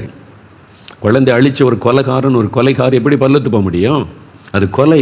கருவில் உருவான ஒரு குழந்தை அழிப்பது ஒரு கொலைக்கு சமம். அதனால் அறிந்து கொள்ளுங்க, அந்த சாபத்தை கொண்டு வாயினால் உண்டான சாபம். வேண்டான்னு சொன்னார்ல, எனக்கு வேண்டான்னு சொல்லி. எனக்கு ஒரு ஊழியக்கார நண்பர் உண்டு. ஒரு சமயம் ஒரு அனுபவத்தை சொன்னார். ஒரு ஊழியத்துக்கு போயிருக்கும்போது ஒரு சகோதரி ஒரு கைக்கு குழந்தை கொண்டு வந்தாங்க. அது அழுதுகிட்டே இருக்குது, வியாதிப்பட்டு எலும்பும் தோலும் ஒரு மாதிரி இருக்குது. ஐயா, எத்தனையோ ஆஸ்பத்திரி கொண்டு போயிட்டேன், எங்கெங்கேயோ பார்த்துட்டேன், குழந்தை சுகமாகலை, கஷ்டப்படுத்திக்கிட்டே இருக்கேன், குழந்தையோட சுகத்துக்காக ஜெபம் பண்ணுங்க அப்படின்னு சொல்லி கையில் கொடுத்தோன்னு அந்த குழந்தையை பார்க்குறேன், எலும்பும் தோலுமாக கஷ்டப்பட்டு அழுது கொண்டே இருக்கிறது, வியாதிப்பட்ட குழந்தை. அவர் ஜெபிக்க கண்ணை மூடின ஆண்டவர் சொல்லுகிறாராம், இந்த தாய் தான் இந்த குழந்தையோட வியாதிக்கு காரணம் அப்படின்னு. இவர் அதிர்ச்சி அடைஞ்சிட்டார். என்ன ஆண்டவரே சொல்கிறீங்க? எந்த தாயாவது குழந்தை வியாதிப்படணும்னு விரும்புவாங்களா? விரும்பலை. ஆனால் அவளுடைய வாயின் வார்த்தையினால் குழந்தை பாதிக்கப்பட்டார். எப்படி ஆண்டவரேன்னா, ஆண்டவர் விளக்கமாக சொன்னார். அந்த குழந்தை கர்ப்பத்தில் இருக்கும்போது, சில சமயம் குழந்தை கருவில் இருக்கும்போது அந்த தாய்மார்களுக்கு வாமிட் வரல, சிலருக்கு சில மாதங்கள் வரைக்கும். சிலருக்கு தொடர்ச்சியாக வாமிட் வந்தால் ரொம்ப பாதிக்கப்பட்டுரும். இவங்களுக்கு இந்த வாமிட் எடுத்து ரொம்ப மனசு வந்து ஒன்றால் தானே, இந்த குழந்தை தண்ணி உருவானதுனால தானே. சிலர் கோபத்தில் முறுமுறுத்துருவாங்களே, அப்படி முறுமுறுத்து சனியனை ஒன்றால் நான் கஷ்டப்படுறேன் பாரு, அந்த மாதிரி ஏதோ ஒரு வார்த்தையை சொல்லிட்டாங்க. அதை ஆண்டவர் வெளிப்படுத்தினார். எப்போ அந்த குழந்தைக்கு விரோதமாக அந்த தாய் ஒரு வார்த்தை சொன்னாங்களோ அது சாபமாக்கி விட்டார். அந்த குழந்தை பாதிக்கப்பட்டு விட்டார். ஆண்டவர் சொல்லி அவங்கள்ட்ட கேட்டாங்களா, இந்த குழந்தை கர்ப்பத்தில் இருக்கும்போது நீங்கள் அதிகமாக வாமிட் எடுத்தீங்களா? ஆமாம் பிரதர், ரொம்ப கஷ்டப்பட்டேன் நான், பல மாதம் கஷ்டம். சிலர் கொஞ்ச நாள் இருக்குன்னாங்க, நான் பல மாதம் கஷ்டம். சரி, அந்த கஷ்டத்தில் இப்படி சில வார்த்தைகளை சொல்லி கர்ப்பத்தில் இருக்கிற குழந்தைய நீங்கள் பேசுனீங்களா? அப்படி அதிர்ச்சியோடு பார்த்தாங்க. வேதனை தாங்க முடியாமல் சொல்லிட்டேன் பிரதர். அந்த சாபம் தான் உன் குழந்தையை தாக்கி இருக்கிறது. ஆனால் தான் எந்த ஆஸ்பத்திரிக்கு போனாலும் சுகமாக மாட்டேங்குது. இப்போ நீங்கள் மனம் திரும்பி நான் சொன்ன வார்த்தையை ஆண்டவரே மன்னியும்னு ஆண்டவர்கிட்ட மன்னிப்பு கேட்டு ஒப்புரவாகி நீங்கள் தான் அந்த விடுதலை பெற்றுக்கொள்ளணும். அப்போ தான் குழந்தைக்கு சுகம் உண்டாகும். ஆண்டவர் அவர் சொல்லி ஆலோசனை கொடுத்து ஜெபம் பண்ணி அனுப்பினாராம். அதனால தான் பாருங்கள், நம்முடைய வாயின் வார்த்தைகளை குறித்து ஜாக்கிரதையாக இருக்கணும். வாயில் ஜீவனும் இருக்கிறது, மரணமும் இருக்கிறாரு. 1 ராஜாக்கள் 17ஆம் அதிகாரம் 12ஆம் வசனம் நீங்கள் வாசித்தீங்கன்னா, அங்கே எலியாவை ஆண்டவர் சாரிபாத் ஊருக்கு அனுப்புகிறார். விதவை, அந்த விதவை வீட்டுக்கு அனுப்புகிறார். பஞ்ச காலம், நீ போய் அங்கே தங்கியிரு, அவங்க நீ உனக்கு சாப்பாடு தருவாங்க, உன்னை போஷிப்பாங்கன்னு சொல்லி எலியா போய் பேசுகிறார். நீ ஒரு விதவை, ஒரு பையன் இருக்கிறான், எனக்கு ஒரு முதல் ஆடை எனக்கு சுட்டு கொண்டு வான்னு சொன்னான். அவன் என்ன சொல்கிறாள்? 12ஆம் வசனத்தில் பாருங்கள், உம்முடைய தேவனாகிய கர்த்தருடைய ஜீவனை கொண்டு பானையில் ஒரு பிடி மாவும் கலசத்தில் கொஞ்சம் எண்ணெயுமே அல்லாமல் என்னிடத்தில் ஒரு அடையும் இல்லை. உம்முடைய தேவனாகிய கர்த்தருடைய ஜீவனை கொண்டு சொல்லுகிறேன், இதோ நானும் என் குமாரனும் சாப்பிட்டு செத்து போக அதை எனக்கும் அவனுக்கு ஆயத்தப்படுத்துவதற்கு 2 விறகு பொறிக்கினேன் என்றாள். நாங்கள் சாப்பிட்டு செத்து போகிறோம். அவள் வாயிலேருந்து என்ன வார்த்தை வருது பாருங்கள். கொஞ்சம் மாவு தான் இருக்குது, பஞ்சம், கொஞ்சம் எண்ணெய் தான் இருக்குது. தீர்க்கதரிசி கேட்குற, முதல் அடி எனக்கு சுட்டு கொண்டு வான்னு கேட்டால், நானும் என் பையனும் சாப்பிட்டு செத்து போகிறோம் அப்படின்னு சொல்லி விரக்தியாக சொல்லுகிறாள். அந்த மரணம் என்கிற வார்த்தை நாவில வந்ததில்லை, அந்த பிள்ளை செத்து போச்சு. கொஞ்ச நாள் மகன் இறந்துட்டான். அப்படி வாயின் வார்த்தையின்படியே மரணம். அதனால தான் உங்களுடைய வாயில் ஜீவனும் இருக்கிறது, மரணமும் இருக்கிறது. பெற்றோர் உங்களுடைய பிள்ளைகளை சபிச்சிட்டிங்கன்னா அந்த பிள்ளைகள் பாதிக்கப்பட்டுருவாங்க. அதனால தான் பிள்ளைகளை நாயை பேயெல்லாம் திட்டக்கூடாது. நாயை பேயை தான் அப்புறம் வளரும். உங்கள் வாயின் வார்த்தை வெடிப்பிள்ளை பாதிக்கப்படும். அப்படி சொல்லக்கூடாது. நீ முட்டாள், மக்கு, ஒன்றுக்கு உதவாதவன், இந்த வார்த்தை சொல்லக்கூடாது. அவனை பாரு, இவளை பாரு, அவங்களாம் எப்படி இருக்காங்க, நீ ஒன்றுக்கு உதவ மாட்டேன், மாடு மேய்க்கத்தில் ஆக்கி இந்த வார்த்தையெல்லாம் சொல்லக்கூடாது. ஆசீர்வாதமான வார்த்தை பேசுங்க. நீ நல்லா இருப்ப, இப்போ கொஞ்சமாக இருக்க, நல்லபடி நிறைய மார்க் எடுத்துருவ, நீ சாதிப்ப, நீ வெற்றி பெறுவ. ஆசீர்வாதமான வார்த்தை பேசணும். சாபமான வார்த்தை, தோல்வியான வார்த்தை, பிள்ளைகளுடைய உள்ளத்தை காயப்படுத்துகிற வார்த்தைகளை பேசக்கூடாது. நீ நாசமாக போயிடுவ, ஒன்றும் இல்லாமல் போயிடுவ, நீ பாரு, அப்படிலாம் வார்த்தைகளை பெற்றோர் பிள்ளைகளை பார்த்து சொல்லக்கூடாது. அந்த வாயின் வார்த்தையில் ஒரு வல்லமை இருக்கிறது, மரணமும் இருக்கிறது, ஜீவனும் இருக்கிறது. இப்படி தங்களுக்கு தாங்களே தங்கள் குடும்பத்திற்கு சாபத்தை உண்டாக்கி கொண்டவர்கள் கூட நிறைய பேர் இருக்கிறாங்க. அந்த குடும்பத்தில் தான் இருப்பாங்க. இந்த குடும்பம் விளங்குமா அப்படிம்பாங்க. இந்த மாதிரி இருக்குது, நீங்களே விளங்குமான்னு சொன்னால் அந்த குடும்பம் பாதிக்கப்பட்டு போயிடும். உங்கள் வாயின் வார்த்தையில் ஒரு வல்லமை இருக்கிறது என்பதை அறிந்து கொள்ளுங்கள். மரணமும் இருக்கிறது, ஜீவனும் இருக்கிறது. அதனால தான் தற்கொலை செய்ய போகிறேன், செத்து போகிறேன், இந்த வார்த்தை சொல்லக்கூடாது. யாராவது பிள்ளைகள் பேசினா உடனே கண்டித்து அதை வாபஸ் வாங்க வைக்கணும். அப்படி சொல்லாத, நீ வாழணும், ஆண்டவர் நல்லா வைப்பார்னு சொல்லு, அப்படி சொல்லணும். செத்து போகிறேன், தற்கொலை பண்ணி செத்துருவேன், இனிமே அவ்வளோதான். இந்த மாதிரி வார்த்தைகளை, அவிசுவாசமான வார்த்தைகளை வாயிலிருந்து வரக்கூடாது. அதில் மரணமும் இருக்கிறது, ஜீவனும் இருக்கிறது. நீ நல்லா இருப்ப, இன்னைக்கு கஷ்டப்படுறேன், நாளைக்கு ஆண்டவர் நல்லா வைப்பார், இதிலிருந்து வெளியே வருவேன், விசுவாசத்தோடு அப்படி சொல்லுங்கள். பாருங்கள், சிலர் எனக்கு காய்ச்சல் அடிக்கிற மாதிரி தெரியுதும்பாங்க. வாயில் ஏன் அப்படி எனக்கு காய்ச்சல் வர்ற மாதிரி இருக்குது, எனக்கு சொன்ன மாதிரியே வந்துடும். சிலருக்கு அப்படி தான், அவங்களுடைய வாயின் வார்த்தையினாலேயே வியாதியை வருவித்துக் கொள்வது. ஆமாம், எனக்கு இப்படி வந்துடும் போல் இருக்குது.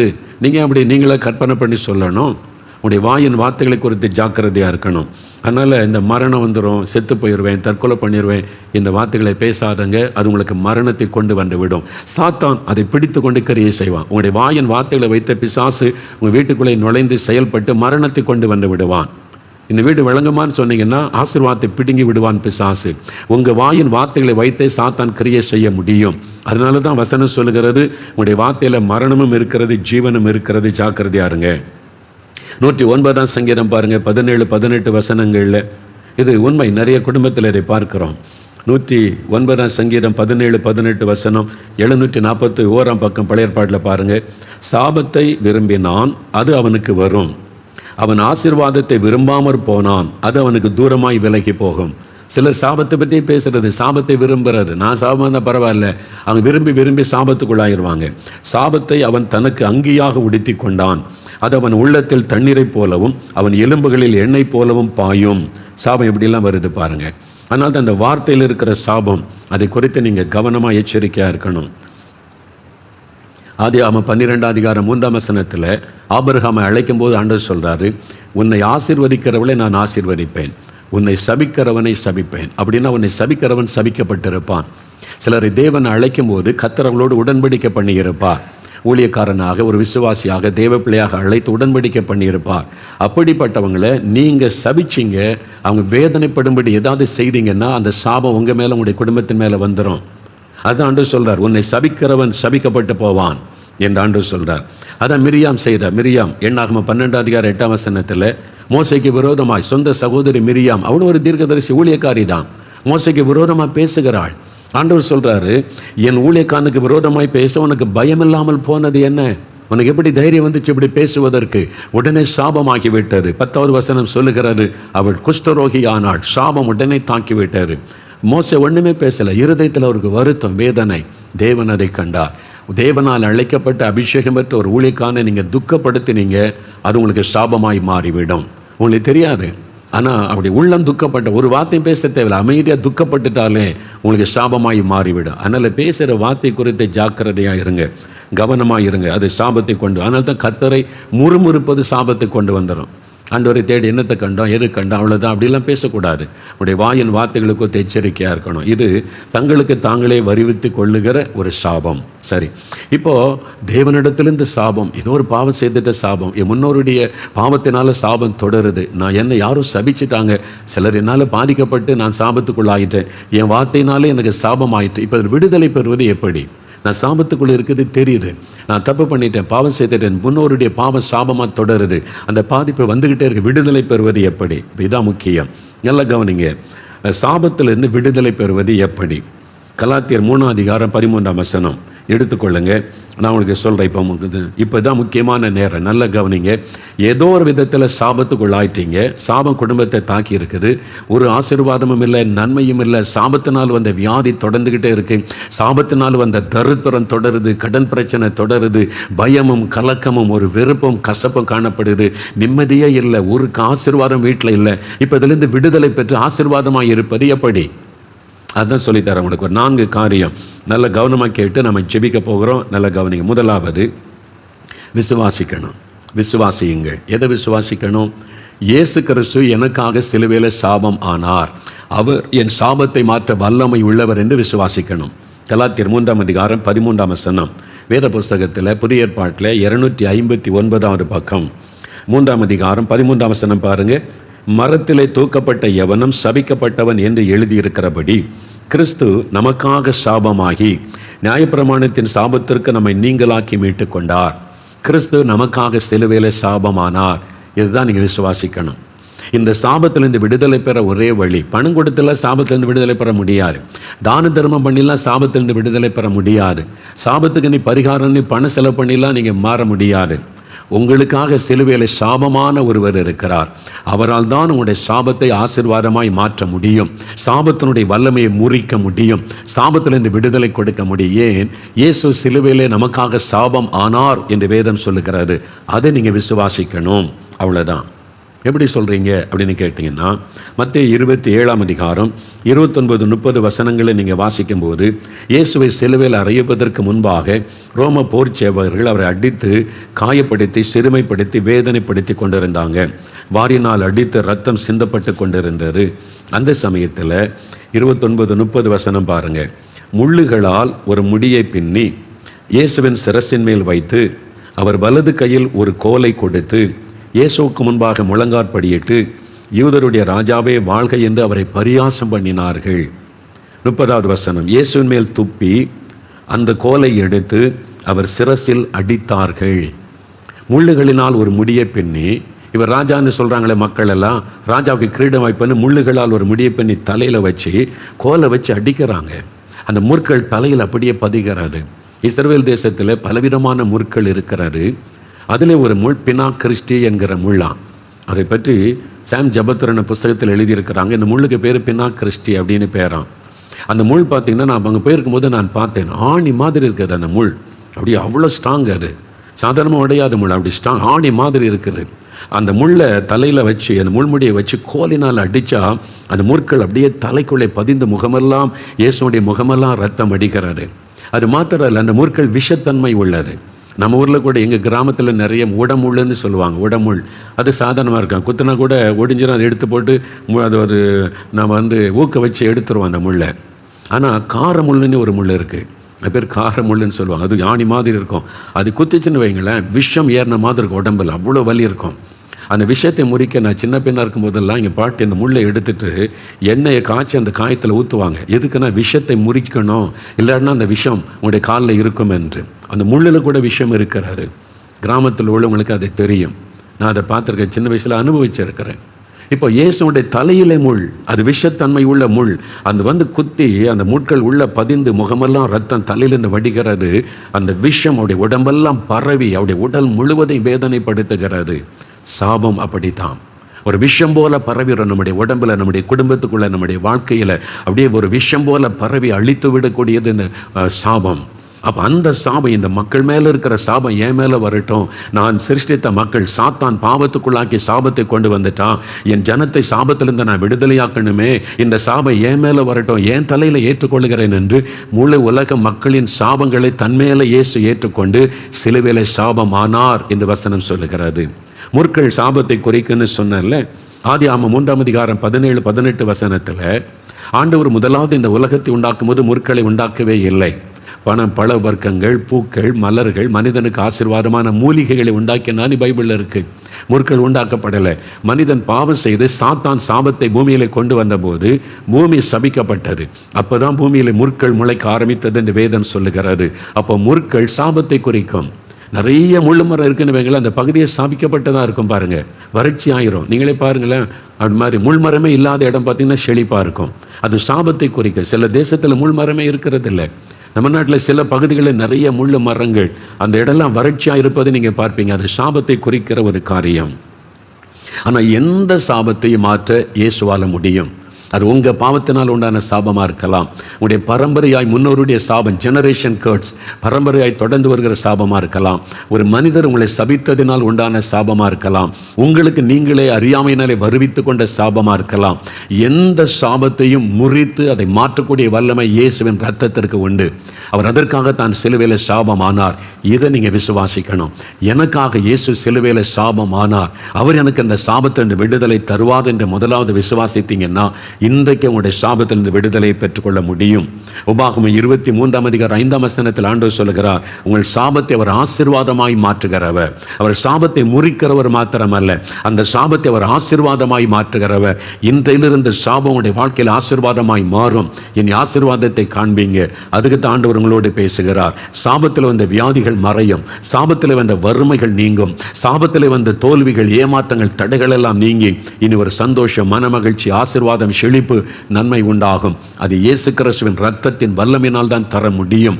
அதுக்குத்தான் அவர் சிலுவையில் ரத்தம் சிந்தினார். அதை விசுவாசிங்க. ரெண்டாவது, நீங்கள் விசுவாசிக்கிறீங்க, அதே சமயத்தில் மனம் திரும்பணும். எதனால் இந்த சாபம் வந்தது? உங்களுடைய பாவத்தினால் அந்த சாபம் வந்தால் பாவத்தை விட்டு மனம் திரும்பணும். ஆண்டவரே, என் பாவத்தை மன்னிச்சிருங்க, நான் இந்த பாவத்தை செய்துட்டேன், சமுதாயத்துக்கு தீங்கு விளைவிச்சிட்டேன், நான் கலப்படம் பண்ணி பணம் சம்பாதிச்சிட்டேன், கள்ளத்தனமாக பணம் சம்பாதித்து சமுதாயத்தை பாதித்து உண்டாக்கிட்டேன், இவங்களை ஏமாற்றிட்டேன், அவங்களை ஏமாற்றிட்டேன், என்னை மன்னிங்கன்னு அந்த பாவத்தை விட்டு மனம் திரும்பணும். பாவத்தை அறிக்கை செய்ய விட்டு விடணும். அது மாத்திரல்ல, சில காரியத்தை சரிப்படுத்த வேண்டியது அவசியம். லூக்கா 19ஆம் அதிகாரம் 8-9 வசனத்தில் வாசித்தீங்கன்னா, சகையு என்ற மனிதனை குறித்து வாசிக்கிறோம். அவன் ஒரு சபிக்கப்பட்டவனாய் அந்த ஊர் மக்களால் காணப்பட்டான். அவன்கிட்ட யாரும் பேச மாட்டான். அநியாய சம்பாத்தியம், அதிகமாக வரி வசூல் பண்ணி மக்களை ஏமாற்றி உறிஞ்சுகிறவனாக இருந்தான். அதாவது இந்த காலத்தில் சொன்னால் லஞ்சம் ஊழல் பண்ணுகிற அதிகாரி அவன் இருந்தான். அதனால் மக்கள் எல்லாம் அவனை வெறுத்தாங்க. இப்போ அவனுக்கு நிம்மதி இல்லை, சமாதானம் இல்லை, வீட்டில் ஆசீர்வாதம் இல்லை, சாபம் தொடருகிறது. இப்போ இயேசு கிறிஸ்துவிட்ட போனால் சாபம் மாறின்னு வந்தானா? இப்போ அவன் என்ன சொல்லுகிறான்? சகையன் என்று இயேசுவை நோக்கி, ஆண்டவரே, என் ஆஸ்திகளில் பாதியை நான் ஏழைகளுக்கு கொடுக்கிறேன். நான் ஒருவனிடத்தில் எதையாகிலும் அநியாயமாய் வாங்கினது உண்டானால் 4 திரும்ப செலுத்துவேன். யார்ட்டையாவது ஏமாற்றி அநியாயமாக வாங்கியிருந்தா 4 மடங்காக திரும்ப கொடுக்குறேன். 1000 ரூபாய் ஏமாற்றி இருந்தால் 4000 ரூபாயை திருப்பி தருகிறேன். பார்த்தீங்களா, அப்படி சொல்லுகிறான். அந்த சாபம் மாறுவதற்கு அவன் சில காரியங்களை சரிப்படுத்துகிறான். அநியாயமாக சம்பாதிச்சிருந்தா அந்த பணம் வீட்டில் இருக்க வரைக்கும் சாபம் போகாது, அதை சரிப்படுத்தணும். அடுத்தவங்க பொருள் உங்கள் வீட்டில் இருந்தால் அந்த சாபம் போகாது, கிளியர் பண்ணணும். உங்கள் மூலமாக யாராவது பாதிக்கப்பட்டிருந்தால் அவங்களோட ஒப்புரவாகி சரிப்படுத்தி கொள்ளணும், மன்னிச்சிடணும், மன்னிப்பை பெற்றுக்கொள்ளணும். இதெல்லாம் செய்யும்போது தான் சாபத்திலிருந்து விடுதலை உண்டாகும், சரிப்படுத்தி கொள்ளணும். ஸ்மித் விக்கில்ஸ் ஒருத்தன் தேவ மனிதர் கடந்த நூற்றாண்டில் இங்கிலாந்து தேசத்தில் தேவனால் வல்லமையாய் பயன்படுத்தப்பட்டவர், விசுவாச அப்போஸ்தலன் என்று அழைக்கப்பட்டவர். கர்த்தர் கொண்டு பலத்த அற்புதங்களை செய்தார். ஒரு சமயம் ஒரு கூட்டத்தில் பிரசங்கம் முடித்து ஜெபிக்க அநேகர் வரிசையாக வரும்போது ஒவ்வொருவருக்காக ஜெபம் பண்ணினார். அவர் கரமைத்து ஜெபிக்கும் போது பலத்த அற்புதம் நடக்கும்.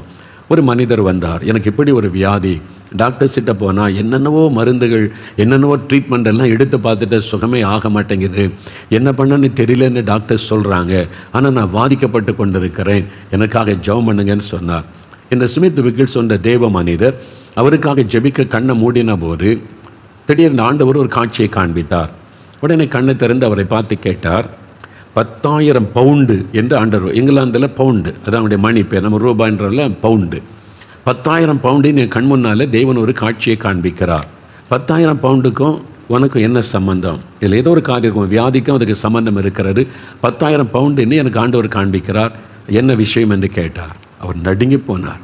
அவர் சொன்னார், ஐயா, என் சகோதரன் நானும் சேர்ந்து தான் பிஸ்னஸ் பண்ணோம், சேர்ந்து தான் சம்பாதிச்சோம். என் சகோதரன் சமீபத்தில் மரித்து விட்டான். அவன் மரித்ததுனால சொத்தெல்லாம் பகிர்ந்து என் சகோதரனுடைய மனைவி பிள்ளைகளுக்கு வீடு நிலங்கள் சிலதெல்லாம் கொடுத்தேன். ஆனால் பேங்கில் 20,000 பவுண்டு இருக்கிறது. அதில் 10,000 பவுண்டு என் சகோதரன் மனைவிக்கு தான் போனேன், அந்த விதவைக்கு. நான் சொல்லிட்டேன், உங்களுக்கு வீடு தந்திருக்கேன், நிலம் தந்திருக்கிறேன், பணம் தரமாட்டேன்னு சொல்லிட்டேன். அப்போ நியாயமாக அந்த விதவைக்கு கொடுக்க வேண்டிய 10,000 பவுண்டை தரமாட்டேன்னு ஏமாற்றிட்டார்.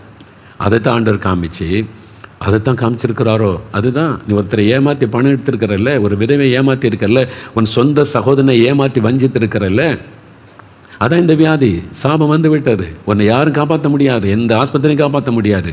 ஒரே வழி, அந்த $10,000 கொண்டு போய் என் சகோதரன் மனைவிகிட்ட கொடுத்து என்னை மன்னிச்சிரு, ஆசீர்வதின்னு கேளு, அப்போ தான் உனக்கு வியாதி மாறும். அதான் ரிசல்ட்டு. இதை சரிப்படுத்தணும். பார்த்தீங்களா, நிறைய பேர் நினைக்கிற எல்லா பாவம் செஞ்சுட்டு ஏசிக்கிட்டு வந்து மன்னிச்சிருங்கன்னு கேட்டால் மன்னிச்சிருவார், பரலத்து போகலன்னு நினைக்கிறாங்க. போக முடியாது ஐயா. சகையு பாருங்கள், ஆஸ்திகளில் பாதி ஏழைகளுக்கு கொடுக்கிறார், அநியாயமாய் வாங்கினதை 4 மடங்காக திருப்பி கொடுக்கிறார்.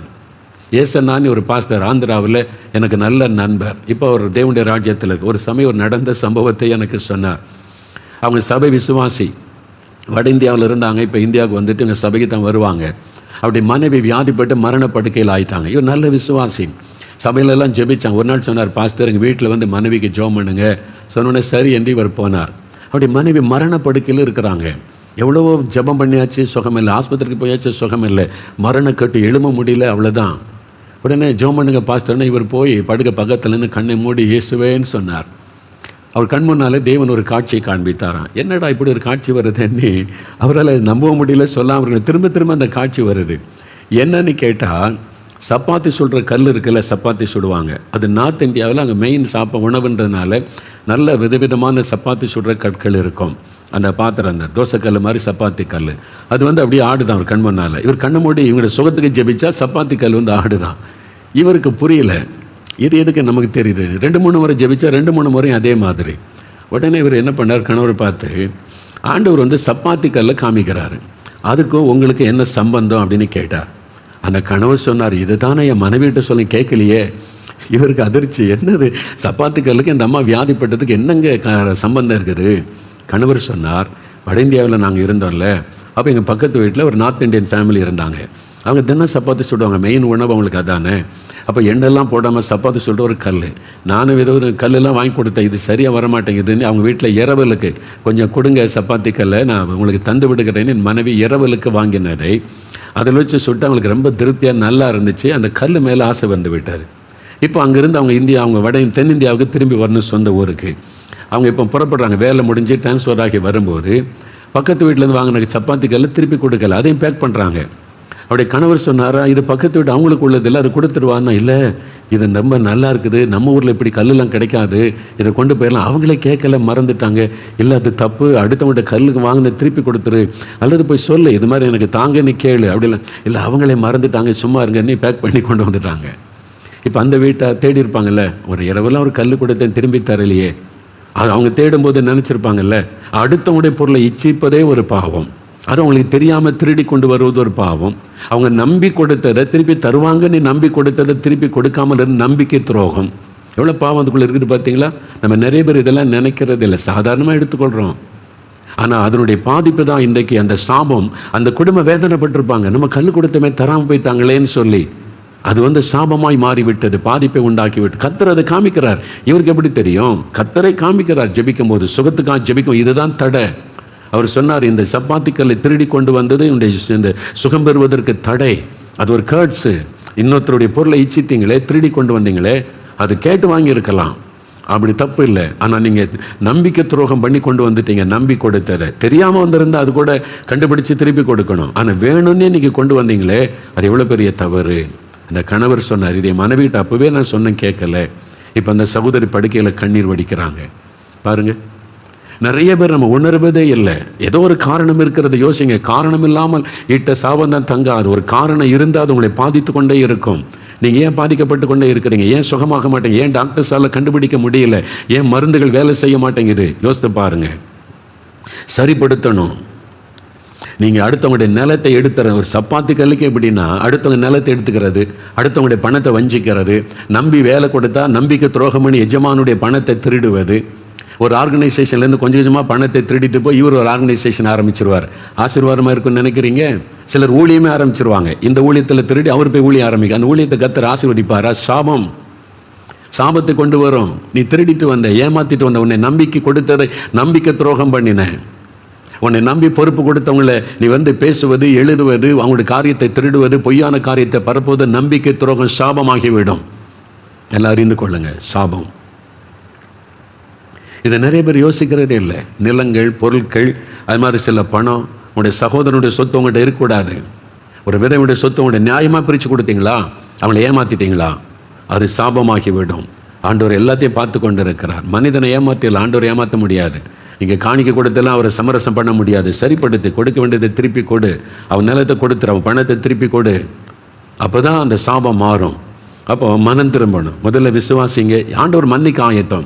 ஆனால் நீங்கள் மனம் திரும்பணும், சரிப்படுத்தணும். அப்போ தான் ஆண்டவர் மன்னிப்பார்.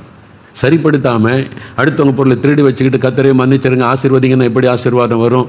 இயேசு கிறிஸ்துட்ட அதெல்லாம் நடக்காது. மற்ற சரிப்படுத்தணும். மூன்றாவது, இயேசுவை நீங்கள் ஏற்றுக்கொள்ளணும். அவர் தான் சாபத்தை மாற்ற முடியும். அவர் மூலமாக தான் அந்த சாபம் ஆசீர்வாதமாக மாற முடியும். அப்போ ஆசீர்வதிக்கிற ஆண்டவர் உங்களுடைய வாழ்க்கையில் வரணும். அவர் தான் சாபத்திலிருந்து விடுதலை கொடுத்து உங்களுடைய லைஃபை ஆசீர்வாதமாய் மாற்றக்கூடியவர். ஒரு சமயம் ஒரு குடும்பத்தார் தூர இடத்துலேருந்து என்னை பார்க்க 4 மாடிக்கு வந்திருந்தாங்க. அந்த குடும்பத்தை அவங்க கணவர், அது பேர் தாய் தகப்பன், அது மாதிரி ஒரு வாலிப மகள் கையில் குழந்தையோடு வந்திருந்தாங்க. அவருடைய கணவர், ஒரு பெரிய ஃபேமிலி. அதில் எல்லாம் பார்த்தா கிறிஸ்தவங்க இல்லை. அது மாதிரி தான் அவளை பார்த்த உடனே தெரிந்து விட்டார். அந்த கையில் குழந்தை வச்சிருக்கிற வாலிப மகள் தான் பேசுனாங்க. எங்கள் அப்பா, அம்மா, என் சகோதரன், என் கணவர் எல்லாத்தையும் அறிமுகப்படுத்திட்டு ஒரு காரியம் சொன்னாங்க. ஐயா, எங்கள் குடும்பத்து மேலே ஒரு சாபம்.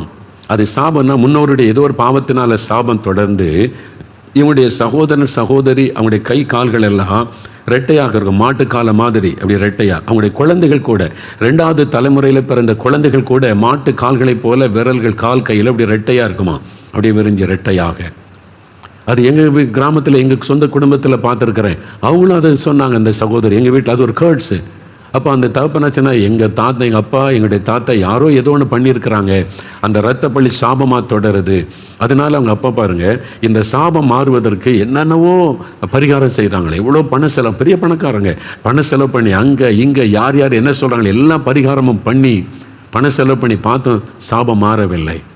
அவருடைய தகப்பனார் வேதனையோடு சொல்லுவாராம், என்ன பண்ணுறதுன்னு தெரியல, நம்ம குடும்பத்தை இந்த சாபம் போட்டு வதைக்கிறது. எங்கள் அப்பா என்ன பண்ணாரோ தெரியல, தாத்தா என்ன பண்ணாரோ தெரியலையே, ஏதோ ஒரு சாபம் தொடருதே அப்படின்னு வருத்தப்படுவாராம். ஆனால் இந்த வாலிப மகள் காலேஜில் படிக்கும்போது இயேசுவை பற்றி அறிந்து கொண்டாங்க. இயேசு சிலுவையிலே சாபமானார், அவருடைய இரத்தத்தின் மூலமாக சாபத்திலிருந்து விடுதலை உண்டாகும் என்பதை அறிந்து கொண்டு இயேசுவை ஏற்றுக்கொண்ட இந்த இயேசு எனக்கு வேணும், அவர் தான் என் குடும்பத்தின் சாபத்திலிருந்து என்னை காப்பாற்ற முடியும். இயேசுக்கு தன் வாழ்க்கை ஒப்பு கொடுத்து இயேசுவின் பிள்ளையாக மாறிட்டாங்க. அவருடைய குடும்பத்தார் ஏற்கனவே சாபத்தில் கஷ்டப்படுறாங்களா? மகள் இயேசு மேலே விசுவாசம் வச்சிருக்கிற பார்த்து ஒன்றுமே சொல்ல, சரிம்மா ஏதோ நீ நல்லதை தேடிக்கொண்ட, நீ அதில் உறுதியாக இருந்துக்க, நாங்கள் எதுவும் தடை சொல்ல மாட்டோம். நம்மளும் என்னென்னவோ பரிகாரம் பண்ணி பார்த்து ஒன்று நம்ம குடும்பத்தில் ஆசீர்வாதத்தை காணும், நீயாவது நல்லா இருன்னு சொல்லி திருமணம் பண்ணும்போது எனக்கு கிறிஸ்தவ விசுவாசிக்கிற பையனை தான் கல்யாணம் பண்ணணும், சரி உன் இஷ்டப்படியே செய்து தருகிறோன்னு கல்யாணம் முடிந்தார். இப்போ கர்ப்பவதி ஆனபோது அவங்கெல்லாம் சொன்னாங்க, உன் குழந்தைக்கும் அப்படி தான் பிறக்கும், ஏன்னா சகோதரன் சகோதரி பிள்ளைகள் எல்லாம் அப்படி தான் பிறந்திருக்க குழந்தைகள், உன் குழந்தைக்கும் ரெட்டை கை மாட்டுக்காலை போல தான் இருக்கும். ஆனால் இவள் சொன்னால் இல்லை, என் குழந்தை அப்படி இல்லை, 5 விரல்களோடு அழகான குழந்தை இயேசு எனக்கு தருவார். அது எப்படி சொல்கிற அப்படின்னு கேட்டால், இப்போ என் தகப்பன் இயேசு, அவரை நான் என் ஆண்டவராக தகப்பனாக ஏற்றுக்கொண்டேன். இப்போ அவர் தான் என் தகப்பன், நான் இயேசுவின் குடும்பத்துக்குள் வந்து விட்டேன். அப்போ இயேசு என் தகப்பனாக இருக்கிறதுனால அவர் மேலே ஒரு சாபமும் கிடையாது. அவர் ஆசீர்வதிக்கிறவர், அவருடைய ஆசீர்வாதம் தான் எனக்கு வறுமை இல்லாமல் சாபம் என் மேலே பலிக்காது. நம்ம குடும்பத்தில் எல்லாருமே பாதிக்கப்பட்டிருக்கோம், அண்ணன் அக்கா எல்லா குழந்தைகளும் பாதிக்கப்பட்டிருக்கு. யார் பாதிக்கப்பட்டாலும் நான் இப்போ இயேசுவுக்கு சொந்தம், இயேசுவின் குடும்பத்துக்குள்ளே வந்துட்டேன். அவர் தான் என் தகப்பன், ஜீசஸ் ஜெனரேஷன், அவருடைய குடும்பம், அவருடைய ஆசீர்வாதம் தான் வரும். பார்க்கலாம், எல்லாம் சவால் விட்ட பார்ப்போம், குழந்தை பிறகுட்டு பார்ப்போம், பார்க்கலாம். இவள் கண்ணீரும் ஜெபம் பண்ணினாள், ஆண்டவரே நான் உம்முடைய பிள்ளை, நான் நீர் தான் என் தகப்பன், உம்முடைய ஆசீர்வாதத்துக்குள்ளே வந்துட்டேன், எந்த முன்னோருடைய சாபமும் என்னை தொடரக்கூடாது, இயேசுவின் ரத்தத்தின் வல்லமையினால் சாப கட்டுகள் அறுக்கப்பட்டு போகட்டும் விசுவாசத்தோடு ஜெபம் பண்ணினாங்க. குழந்தை பிறந்தது. எல்லாரும் ஓடி போய் குழந்தை கை விரல் கால் விரலை பார்த்தாங்க. 5 விரல்களோடு அழகான குழந்தை. அந்த குழந்தை தூக்கிட்டு வந்த அந்த சகோதரனுக்காம், ஐயா பாருங்க ஐயா, என்னுடைய குழந்தை ஆண்டவர் அழகான குழந்தை தந்திருக்கிறார், என்னை சாபத்திலிருந்து ஆண்டவர் விடுவித்து விட்டார். ஜெனரேஷனாக சந்ததியாய் தொடர்ந்து வந்த சாபம் மாறிவிட்டது. இயேசுவுக்குள்ளே வந்துட்டா சாபக்கட்டு மாறிவிடும். அதான் ஆண்டவர் சொல்லுகிற காரியம். வெளிநாடு ஒன்றில் ஒரு கணவன் மனைவி, நல்ல ஆண்டவருடைய பிள்ளைகள், செபிக்கிறவங்க, விசுவாசிகள். அவங்களுக்கு ஒரு பையனும் ஒரு பொண்ணு, 2 குழந்தைகள். ஆஸ்பத்திரியில் ஒரு குழந்தை அனாதையாக விடப்பட்டு விட்டார். தாய் போட்டு விட்டு போய்விட்டாள். அதை கேள்விப்பட்டு இவங்க போய் அந்த குழந்தையை தத்தெடுத்து கொண்டாங்க. சரி, பெண் குழந்தை நாங்கள் தத்தெடுத்து கொள்ளுகிறோம், எங்கள் வீட்டில் குழந்தையாக வளரட்டும்னு சொல்லி சொந்த குழந்தை 3வது குழந்தையாய் வளர்த்து வந்தாங்க. நல்லா அவங்க சர்ச்சுக்கு போவாங்க, ஜெபிப்பாங்க, பிள்ளைகள் எல்லாம் ஆவிக்குரிய வாழ்க்கையில் வளர்த்து வந்தாங்க. எல்லாம் நல்லா போச்சு. 3 பிள்ளைகளும் டீனேஜ் பருவம் வந்த உடனே தத்தெடுத்த அந்த பெண் குழந்தை வழி தவற ஆரம்பித்தாள், தப்பாய் நடக்க ஆரம்பித்தாள், உலக போக்கிலே போக ஆரம்பித்தாள். இவங்க ரொம்ப பாரமாயிற்று. மற்ற 2 பிள்ளைகளும் நல்லா இருக்காங்க, இந்த பிள்ளை மாத்திரம் பாவத்தில் ஒரு மாதிரி கேடான வழிகளிலே போகிறாள், தாறுமாறாய் நடக்கிறாள், பாய் ஃப்ரெண்டு, குடிக்கிறது, வெறிக்கிறது, அப்படிலாம் போகிறாள். இவங்க கூப்பிட்டு சொன்னாங்க, நம்ம ஆண்டவருடைய பிள்ளைங்க உலக மக்களை போல் இருக்கக்கூடாது, நம்ம ஆண்டவருடைய பிள்ளைகள் எவ்வளோ சொல்லி பார்த்தாங்க, சரின்னுமா அப்படி தான் வாழுவாள். அப்போ ரொம்ப இவளுக்கு துக்கமாகி விட்டது. இவளை சொன்னாலும் கேட்க மாட்டேங்கிறா, கண்ட்ரோல் பண்ண முடியல, என்ன பண்ணுறது? இவங்க ஆண்டவர்கிட்ட போய் தாயின் தகப்பன் உபவாசம் பண்ணி ஜெபித்தாங்க. ஆண்டவரே, இந்த மகள் இப்படி பண்ணுறாலே நாங்கள் என்ன செய்கிறது? அப்போ ஆண்டவர் ஒரு காரியத்தை வெளிப்படுத்தி காண்பித்தார். நீங்கள் தத்தெடுத்து வளர்த்தீங்களே இந்த மகள், அவளுடைய தாய் ஒரு வேசியாக வாழ்க்கை வாழ்ந்தவள். அவள் ஒழுக்கக்கேடான வாழ்க்கை வாழ்ந்து ஒரு வேசிக்கு பிறந்த குழந்தை அது. அவள் இந்த பாவத்தில் பிறந்ததுனால அந்த தாயினுடைய கேர்ட்ஸ் ஃபாலோ பண்ணுது, அந்த சாபம் அவளை தொடருகிறது. அதனால அந்த டீனேஜ் பருவம் வந்த உடனே அந்த ஆவி அவளை தாக்கி அவளை பாவத்துக்குள்ளே கொண்டு போகிறது. அது சாபத்தினால் வந்தது. அப்போதான் அவளுக்கு ரகசியம் வெளிப்படுத்தப்பட்டது. இப்படி ஒரு காரியம் இருக்குதா ஆண்டவரே, அப்போ நாங்கள் என்ன பண்ணுறது? இந்த மகளை சரிப்படுத்த ஆண்டவர் ஒரு ஆலோசனை கொடுத்தார். அவகிட்ட விவரத்தை சொல்லி அவள் தான் தீர்மானம் எடுக்கணும், ஒன்று சாபமா ஆசீர்வாதமா. அவள் எனக்குள்ளே வந்தால் ஆசீர்வாதம், நான் இப்படி தான் வாழ்வேன் என்றால் சாபம். அவள் தான் முடிவெடுக்கணும். அவளை முடிவெடுக்க வைத்து நீங்கள் ஜெபிச்சிங்கன்னா என் ரத்தத்தின் வல்லமையினால் சாபம் மாறும் என்று ஆண்டவர் சொன்னார். ஒரு நாள் இந்த மகள் வந்த உடனே உட்கார வைத்து தாயின் தகப்பன் உட்கார்ந்து அப்போ தான் சொன்னாங்க, நீ எங்களுக்கு பிறந்த பிள்ளை அல்ல, உன் ஆஸ்பத்திரியிலேருந்து தத்தெடுத்து கொண்டு வந்தோம், நீ ஏன் இப்படி தாறுமாறாக நடக்கிறேன்னு ஆண்டவர்கிட்ட ஜெபித்த போது ஆண்டவர் எங்களுக்கு தெளிவாக ஒரு காரியம் சொன்னார். உன்னுடைய தாய் அவள் விபச்சார வேசித்தனத்திலே வாழ்ந்து அதில் பிறந்த குழந்தை தான் நீ, அதனால தான் ஆஸ்பத்திரியில் போட்டு விட்டு போய்விட்டாள். இப்போ உன்னுடைய தாயினுடைய பாவம் சாபமாய் உன்னை தொடருது. அதனால தான் அந்த குறிப்பிட்ட வயசு வந்த உடனே அந்த சாபம் உன்னை தாக்கி சாத்தான் அதன் மூலமாய் உன்னையும் வழி தப்ப பண்ணுகிறான் அப்படின்னா அவள் அழுதாள். இவங்க சொன்னாங்க, இப்போ 2ல் 1, நீ தான் தீர்மானிக்கணும். இல்லை நான் அப்படி தான் இருப்பேன், இஷ்டப்படி என்னை விட்டுருங்க அப்படின்னா நீ சாபத்தில் போகணும். இல்லை இதிலேருந்து எனக்கு விடுதலை வேணும், எங்கள் தாய் மாதிரி நான் இருக்க வேண்டாம், நான் விடுதலை ஆகணும் விரும்பினா இயேசுக்கு ஒன்று ஒப்புக்கொடு. நீ இயேசுக்குள்ளே வந்துட்டா ஆண்டவர் இந்த சாபத்தின் கட்டை அறுத்து தன்னுடைய ஆசீர்வாதத்தை உனக்கு தருவார். என் பிள்ளைங்க எப்படி இருக்காம அது மாதிரி நீ ஆகிவிடலாம். என்ன நீ தான் முடிவு எடுக்கணும், நாங்கள் உன்னை கட்டாயப்படுத்தலை. சொன்ன அவள் யோசித்து ஒரு முடிவு எடுத்தாள். நான் இந்த சாபத்தில் போக விரும்பலை, நான் இயேசுக்குள்ளே வர்றேன், என்னை ஆசீர்வதிக்கணும். அவள் முழங்கால் படியிட்டாள். தாய் தகப்பனை கை வைத்து அவளுக்காய் கண்ணீரோடு ஜெபித்தாங்க. இன்று கூட அந்த சாபக்கட்டுகள் அழிக்கப்படட்டும், இயேசுவின் ரத்தத்தினால் சாபக்கட்டுகள் அறுக்கப்படட்டும், நீ ரத்தத்துக்குள் ஒப்பு கொடுத்து ஜெபித்தாங்க. அவ்வளவுதான். அந்த நாளில் இருந்து அவருடைய சுபாவம் மாறிவிட்டது, குணங்கள் மாறிவிட்டது. தேவனுடைய பிள்ளையாய் மாறி நல்ல மற்ற பிள்ளைகளைப் போல நல்ல பரிசுத்தத்திலே வளர ஆரம்பித்து விட்டாள். சாபக்கட்டு அறுக்கப்படாட்டா பிள்ளைகள் அப்படிதான். இன்னைக்கு நிறைய பிள்ளைகள் வழி தப்புறாங்க, குடிக்கிறாங்க, துன்மார்க்கத்தில் போகிறாங்க. தகப்பனுடைய பாவம் தொடர்ந்து சாபமாய் வரக்கூடும். அந்த கட்டை நீங்கள் அறுக்காட்டா அவங்க விடுதலை உண்டாகாது. சில நோய்கள் சாபமாய் சந்ததியாய் தொடரும். அது நீங்கள் அந்த கட்டுகள் அறுக்கப்பட ஜெபிக்காட்டா அது தொடர்ந்து உங்களை பாதித்து கொண்டே இருக்கும். வறுமை, இழப்புகள், நஷ்டங்கள், மரணங்கள் என்று தற்கொலை, சில குடும்பத்தில் தொடர்ந்து தற்கொலை. ஐயோ ஒருத்தருக்கு மாத்திரம் தற்கொலை பண்ணி சாகுறேன், வருஷத்தில் ஒருத்தர் செத்துக்கிட்டே இருக்காங்கம்பாங்க. அது ஒரு சாபம். அந்த சாபத்தில் கிரியை செய்கிற ஆவி. அப்போ இயேசுக்கு உங்களை ஒப்பு கொடுத்து அவருக்குள்ளே வரும்போது அவருடைய ஆசீர்வாதத்துக்குள்ளே நீங்கள் வர்றீங்க. அவர் தான் சாபத்தை மாற்றி ஆசீர்வதிக்கிற தேவன். சாபத்தில் இந்த விடுதலை இலவசம். இந்த பரிகாரன்ற பேரில் எத்தனை லட்சம் செலவு பண்ணாலும் பணம் செலவு பண்ணி விடுதலை பெறவே முடியாது, அறிந்து கொள்ளுங்க. பாவத்தில் இந்த விடுதலை, சாபத்தில் இந்த விடுதலை இலவசம். அது ஆண்டவர் நமக்கு கொடுக்குற ஆசீர்வாதம். பணம் கொடுத்தல வாங்க முடியாது. அது பிசாசனுடைய தந்திரம், ஏமாற்றுகிற காரியம். அதனால் விடுதலை வராது. கடைசியாக 4வது ஒரு காரியம். இப்போ என்ன செய்யணும்? ஜெபிக்கணும். முதல்ல விசுவாசிங்க, 2வது மனம் திரும்புங்க, 3வது இயேசுவுக்கு உங்களுடைய வாழ்க்கையில் இடம் கொடுத்து அவருக்குள்ளே வந்துடுங்க, 4வது ஜெபிக்கணும். அறிக்கை செய்து ஜெபிக்கணும். எப்படி ஜெபிக்கணும்? ஆண்டவரே, இந்த சாபத்தை சிலுவையில் சுமந்தீங்க, உங்களுடைய ரத்தத்தினாலே சாபத்தில் விடுதலை உண்டுன்றதை விசுவாசிக்கிறேன். இப்போ என் மேலே, என் குடும்பத்தின் மேலே இருக்கிற சாபக்கட்டுகள் அறுக்கப்படணும். என் பிள்ளைகளை தொடர்ந்து வருகிற சாபக்கட்டு அறுக்கப்படணும். இயேசுவின் நாமத்தில், இயேசுவின் ரத்தத்தின் வல்லமை எங்கள் மேலே, எங்கள் குடும்பத்தின் மேலே தெளிக்கப்படட்டும். இன்றைக்கு இயேசு கிறிஸ்துவின் நாமத்தில் இந்த சாபக்கட்டு அறுக்கப்படட்டும்னு ஜெபிக்கும் போது கட்டுகள் அறுக்கப்படும். உடனே மாற்றம் உண்டாவதை நீங்கள் காண்பீங்க. சில வருஷத்துக்கு முன்னால் ஒரு குடும்பம், கணவன் மனைவி, அவங்க நல்ல வசதியான குடும்பம், நிறைய டிரான்ஸ்போர்ட் வச்சுருக்கிறாங்க, நல்ல வசதி செல்வ செழிப்பில் இருந்திருக்காங்க. திடீரென்று ஒவ்வொன்றாக இழந்து கொண்டே வந்தாங்க. நஷ்டங்கள், இழப்புகள், அப்படியே பண கஷ்டம் வரைக்கும் வந்து விட்டார். வியாதி, அவருடைய அந்த சகோதரி மனைவிக்கு 7 விதமான வியாதியாம். ஹார்ட்டில் ப்ராப்ளம், லங்ஸில் ப்ராப்ளம், லிவர் ப்ராப்ளம், கர்ப்பப்பையில் பிரச்சனை, 7 விதமான நோய்க்கு. இவ்வளோ மாத்திரை சாப்பிட கை நிறையா. டாக்டர்ஸ், ஃபேமிலி டாக்டர்ஸ் சொல்லிட்டாங்க, எல்லாம் செக் பண்ணிட்டு இவ்வளோ பாதிப்பு இருக்குது நீ. அப்போ நஷ்டம் ஒரு பக்கம், இழப்பு ஒரு பக்கம், அதனால் அவமான நிந்த அந்த வியாதி ஒரு பக்கம். அவங்க நினச்சாங்களே யாரும் நமக்கு பில்லி சூன்யம் பண்ணிட்டாங்க, மந்திரம் பண்ணிட்டாங்க, அதனால தான் நம்ம பாதிக்கப்படணும்னு சொல்லி 4 மாவட்ட ஜெபத்துக்கு வந்தாங்க, திறப்பின் வாசல் ஜெபத்திற்கு. அப்போ வந்திருக்கும் போது அன்றைக்கு சாபத்தை குறித்தும் சாபத்திலிருந்து விடுதலை பெறுவதை குறித்து நான் பிரசங்கம் பண்ணி இருக்கிறேன். அது கேட்ட உடனே அவங்களுக்கு ஒரு வெளிச்சம் தெரிந்தது. இது பில்லி சூனியத்தினால் வந்தது அல்ல, மந்திரத்தினால பாதிப்பு அல்ல, இது சாபம். நம்ம செய்த சில பாவத்தை ஆண்டவர் உணர்த்தி இருக்கிறார். சில விக்கிரக ஆராதனை, ஆண்டவருக்கு பிரியமில்லாத சில பாவ காரியம், பேய் வணக்கங்கள் என்று தேவன் சிலரை காமிச்ச உடனே இந்த பாவத்தினால தான் இது சாபமாக தொடருது, இதிலிருந்து இயேசு விடுதலை தரணும். அந்த கூட்டத்திலேயே கண்ணீரோட, ஆண்டவரே நாங்கள் தெரியாமல் இந்த பாவத்தில் இருந்துட்டோம், எங்களுக்கு அது தெரியாது, பக்தின்ற நிலைமையில் எல்லாத்தையும் நாங்கள் வணங்கிட்டோம், ஆனால் இது சாபத்தை கொண்டு வரும்னு தெரியாது, எங்களை மன்னிச்சு இயேசுவே உடைய ரத்தத்தினால விடுதலை கொடுங்கன்னு அழுது ஜெபிச்சிருக்கிறாங்க. அவ்வளோதான். ஒரு தேவ வல்லமை அவங்களை தொட்டார்.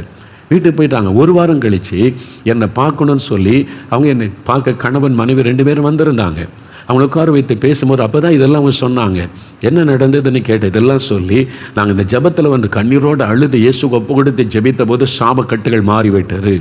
நான் கேட்டேன், சாபம் மாறிட்டுன்னு எப்படி சொல்கிறீங்க அப்படின்னு கேட்டேன். அப்போ அவங்க சொன்னாங்க, என் மனைவிக்கு 7 கொடிய நோய், எங்கள் ஃபேமிலி டாக்டர்களுக்கு உண்டு, இவ்வளோ மாத்திரை என் மனைவி ஒவ்வொரு வேலையும் சாப்பிடணும், என் சரீரத்தில் நல்ல சுகம், ஜெபிச்சுட்டு போன பிறகு எல்லாம் ஆரோக்கியமாக இருக்குது, சரீரம் நல்லா புதுசாக மாறிவிட்டது, நான் இப்போ நல்லா இருக்கிறேங்க, எதுக்கு இந்த மாத்திரை சாப்பிட்ணும், இல்லை டாக்டர்கிட்ட செக் பண்ணிடலான்னு எங்கள் ஃபேமிலி டாக்டர்கிட்ட போய் செக் பண்ணோம். அவர் எல்லாத்தையும் தரவாக செக் பண்ணி அவர் மறுபடியும் ஸ்கேன்லாம் எடுத்து பார்த்துட்டு எல்லாம் நார்மலாக இருக்குது. எப்படி 7 விதமான வியாதி மாறி சரீரமே புது சரீரமாக இருக்குது, ஹவ் இது எப்படி நடந்ததுன்னு ஆச்சரியப்பட்டு போனார். அவங்க சொன்னாங்க, இப்போ நான் நல்லா இருக்கிறேன் ஐயா, நல்ல சுகமாக இருக்கிறேன் ஐயா. அந்த சாபக்கட்டு அறுக்கப்பட்ட உடனே சாபத்தில் வியாதி மறைந்து விட்டது, பூரண விடுதலை. நேரில் வந்து என்கிட்ட பேசி சொன்னாங்க. இது மாதிரி பலரை என் ஊழிய பாதையிலே சந்தித்திருக்கிறேன். அதனால தான் நான் இயேசு கிறிஸ்துவின் நாமத்தில் சொல்லுகிறேன், இன்றைக்கு உங்களுக்கு சாபத்தில் இந்த விடுதலை. காரணம், இயேசு சிலுவையிலே உங்களுக்காக சாபம் ஆனார். அவர் இரத்தத்தை சிந்தி தலையிலே முள்முடி ஏற்றுக்கொண்டு உங்கள் சாபத்தை தன் மீது ஏற்றுக்கொண்டார். யார் ஒருவர் இயேசுவின் சிலுவைக்கு வந்து, ஆண்டவரே இயேசுவே எனக்காக சிலுவையில் சாபமானீர், நானும் என் குடும்பமும் சாபத்தில் கஷ்டப்படுகிற, சாபத்தினால் வந்த வியாதி, சாபத்தினால் வந்த வறுமை, சாபத்தினால் வந்த குழப்பம், நிம்மதி இல்லை, எங்களுக்கு ஒரு விடுதலை வேணும்னு நீங்க விசுவாசத்தை ஜெபித்தால் உங்களுக்கு உடனே விடுதலை. நீங்க தான் ஆண்டவர் சொல்றார், ஆசீர்வாதத்தை சாபத்தை உனக்கு முன்னால வச்சிருக்கிறேன், இது ஆசீர்வாதத்துக்கு வழி, இது சாபம், நீ தான் தெரிந்து கொள்ளணும். இயேசு கட்டாயப்படுத்தலை யாரையும், நீங்க தான் தெரிந்து கொள்ளணும். எனக்கு இந்த ஆசீர்வாதம் வேணும்னு தெரிந்து கொண்டு ஆசீர்வாதம், எனக்கு இந்த இயேசு வேண்டாம், ஒருத்தர் வேண்டாம், நான் அப்படி தான் இருப்பேன்னா ஓகே, இயேசு கட்டாயப்படுத்த மாட்டார். வசனம் சொல்லுது, ஆசீர்வாதத்தையும் சாபத்தையும் உங்கள் முன்னால் வைத்திருக்கிறேன், நீங்கள் தான் தெரிந்து கொள்ளணும். எனக்கு ஆசீர்வாதம் வேணும், சாபத்தின் விடுதலை வேணும்னா இன்றைக்கு உங்களை ஒப்பு கொடுத்து, இயேசுவே எனக்கு விடுதலை கொடுங்க அப்படின்னு கேட்டால் விடுதலை பெற்றுக்கொள்வீங்க. இப்போ அதுக்கு தான் நம்ம செபிக்க போகிறோம். சில நம்முடைய நேரம் இந்த சாப கட்டு அறுக்கப்பட்ட உடன், நல்ல கவனிங்க, இப்போ சாபத்திலிருந்து விடுதலை பெற செபிக்க போகிறோம். அந்த சாப கட்டு அறுக்கப்பட்ட உடனே சாபத்திலே வந்த வியாதி மறைஞ்சிரும், சாபத்தினாலே வந்த வறுமை நீங்கிவிடும், சாபத்தினாலே உண்டான தடைகள் நீங்கி காரியங்கள் வாய்க்கும், சாபத்தினாலே உண்டான குழப்பங்கள், டிப்ரெஷன், மனக்குழப்பங்கள் நீங்கி விடுதலை வரும். ஆண்டவர் இந்த சாபம் முறிக்கப்படும் பொழுது சாபத்திலிருந்து கிரியச்சுகிற பொல்லாத ஆவிகள், அசுத்த ஆவிகள் வெளியேறி போய்விடும். உங்கள் குடும்பத்துக்குள்ளே சமாதான நிம்மதி உண்டாகும், பெரிய மாற்றத்தை நீங்கள் பார்ப்பீங்க. சாபம் ஆசீர்வாதமாய் மாறும். இன்றையிலிருந்து ஆசீர்வாதமான காரியங்கள் நடப்பதை காண்பீங்க. உங்களுடைய குழந்தை செல்வம் உண்டாகும், திருமண தடைகள் நீங்கும், அற்புதங்கள் நடக்கும். அதற்குத்தான் உங்களை ஒப்பு கொடுத்து பாவத்தை உணர்ந்து மனம் திரும்பணும். பணம் கொடுத்தெல்லாம் சாபத்திலிருந்து விடுதலை பெற முடியாது. இயேசுவை உண்மையா விசுவாசத்தை ஜெபித்தால் ஆண்டவர் உங்களுடைய சாபமான வாழ்க்கையை ஆசீர்வாதமாய் மாற்றி விடுவார். ஜெபி.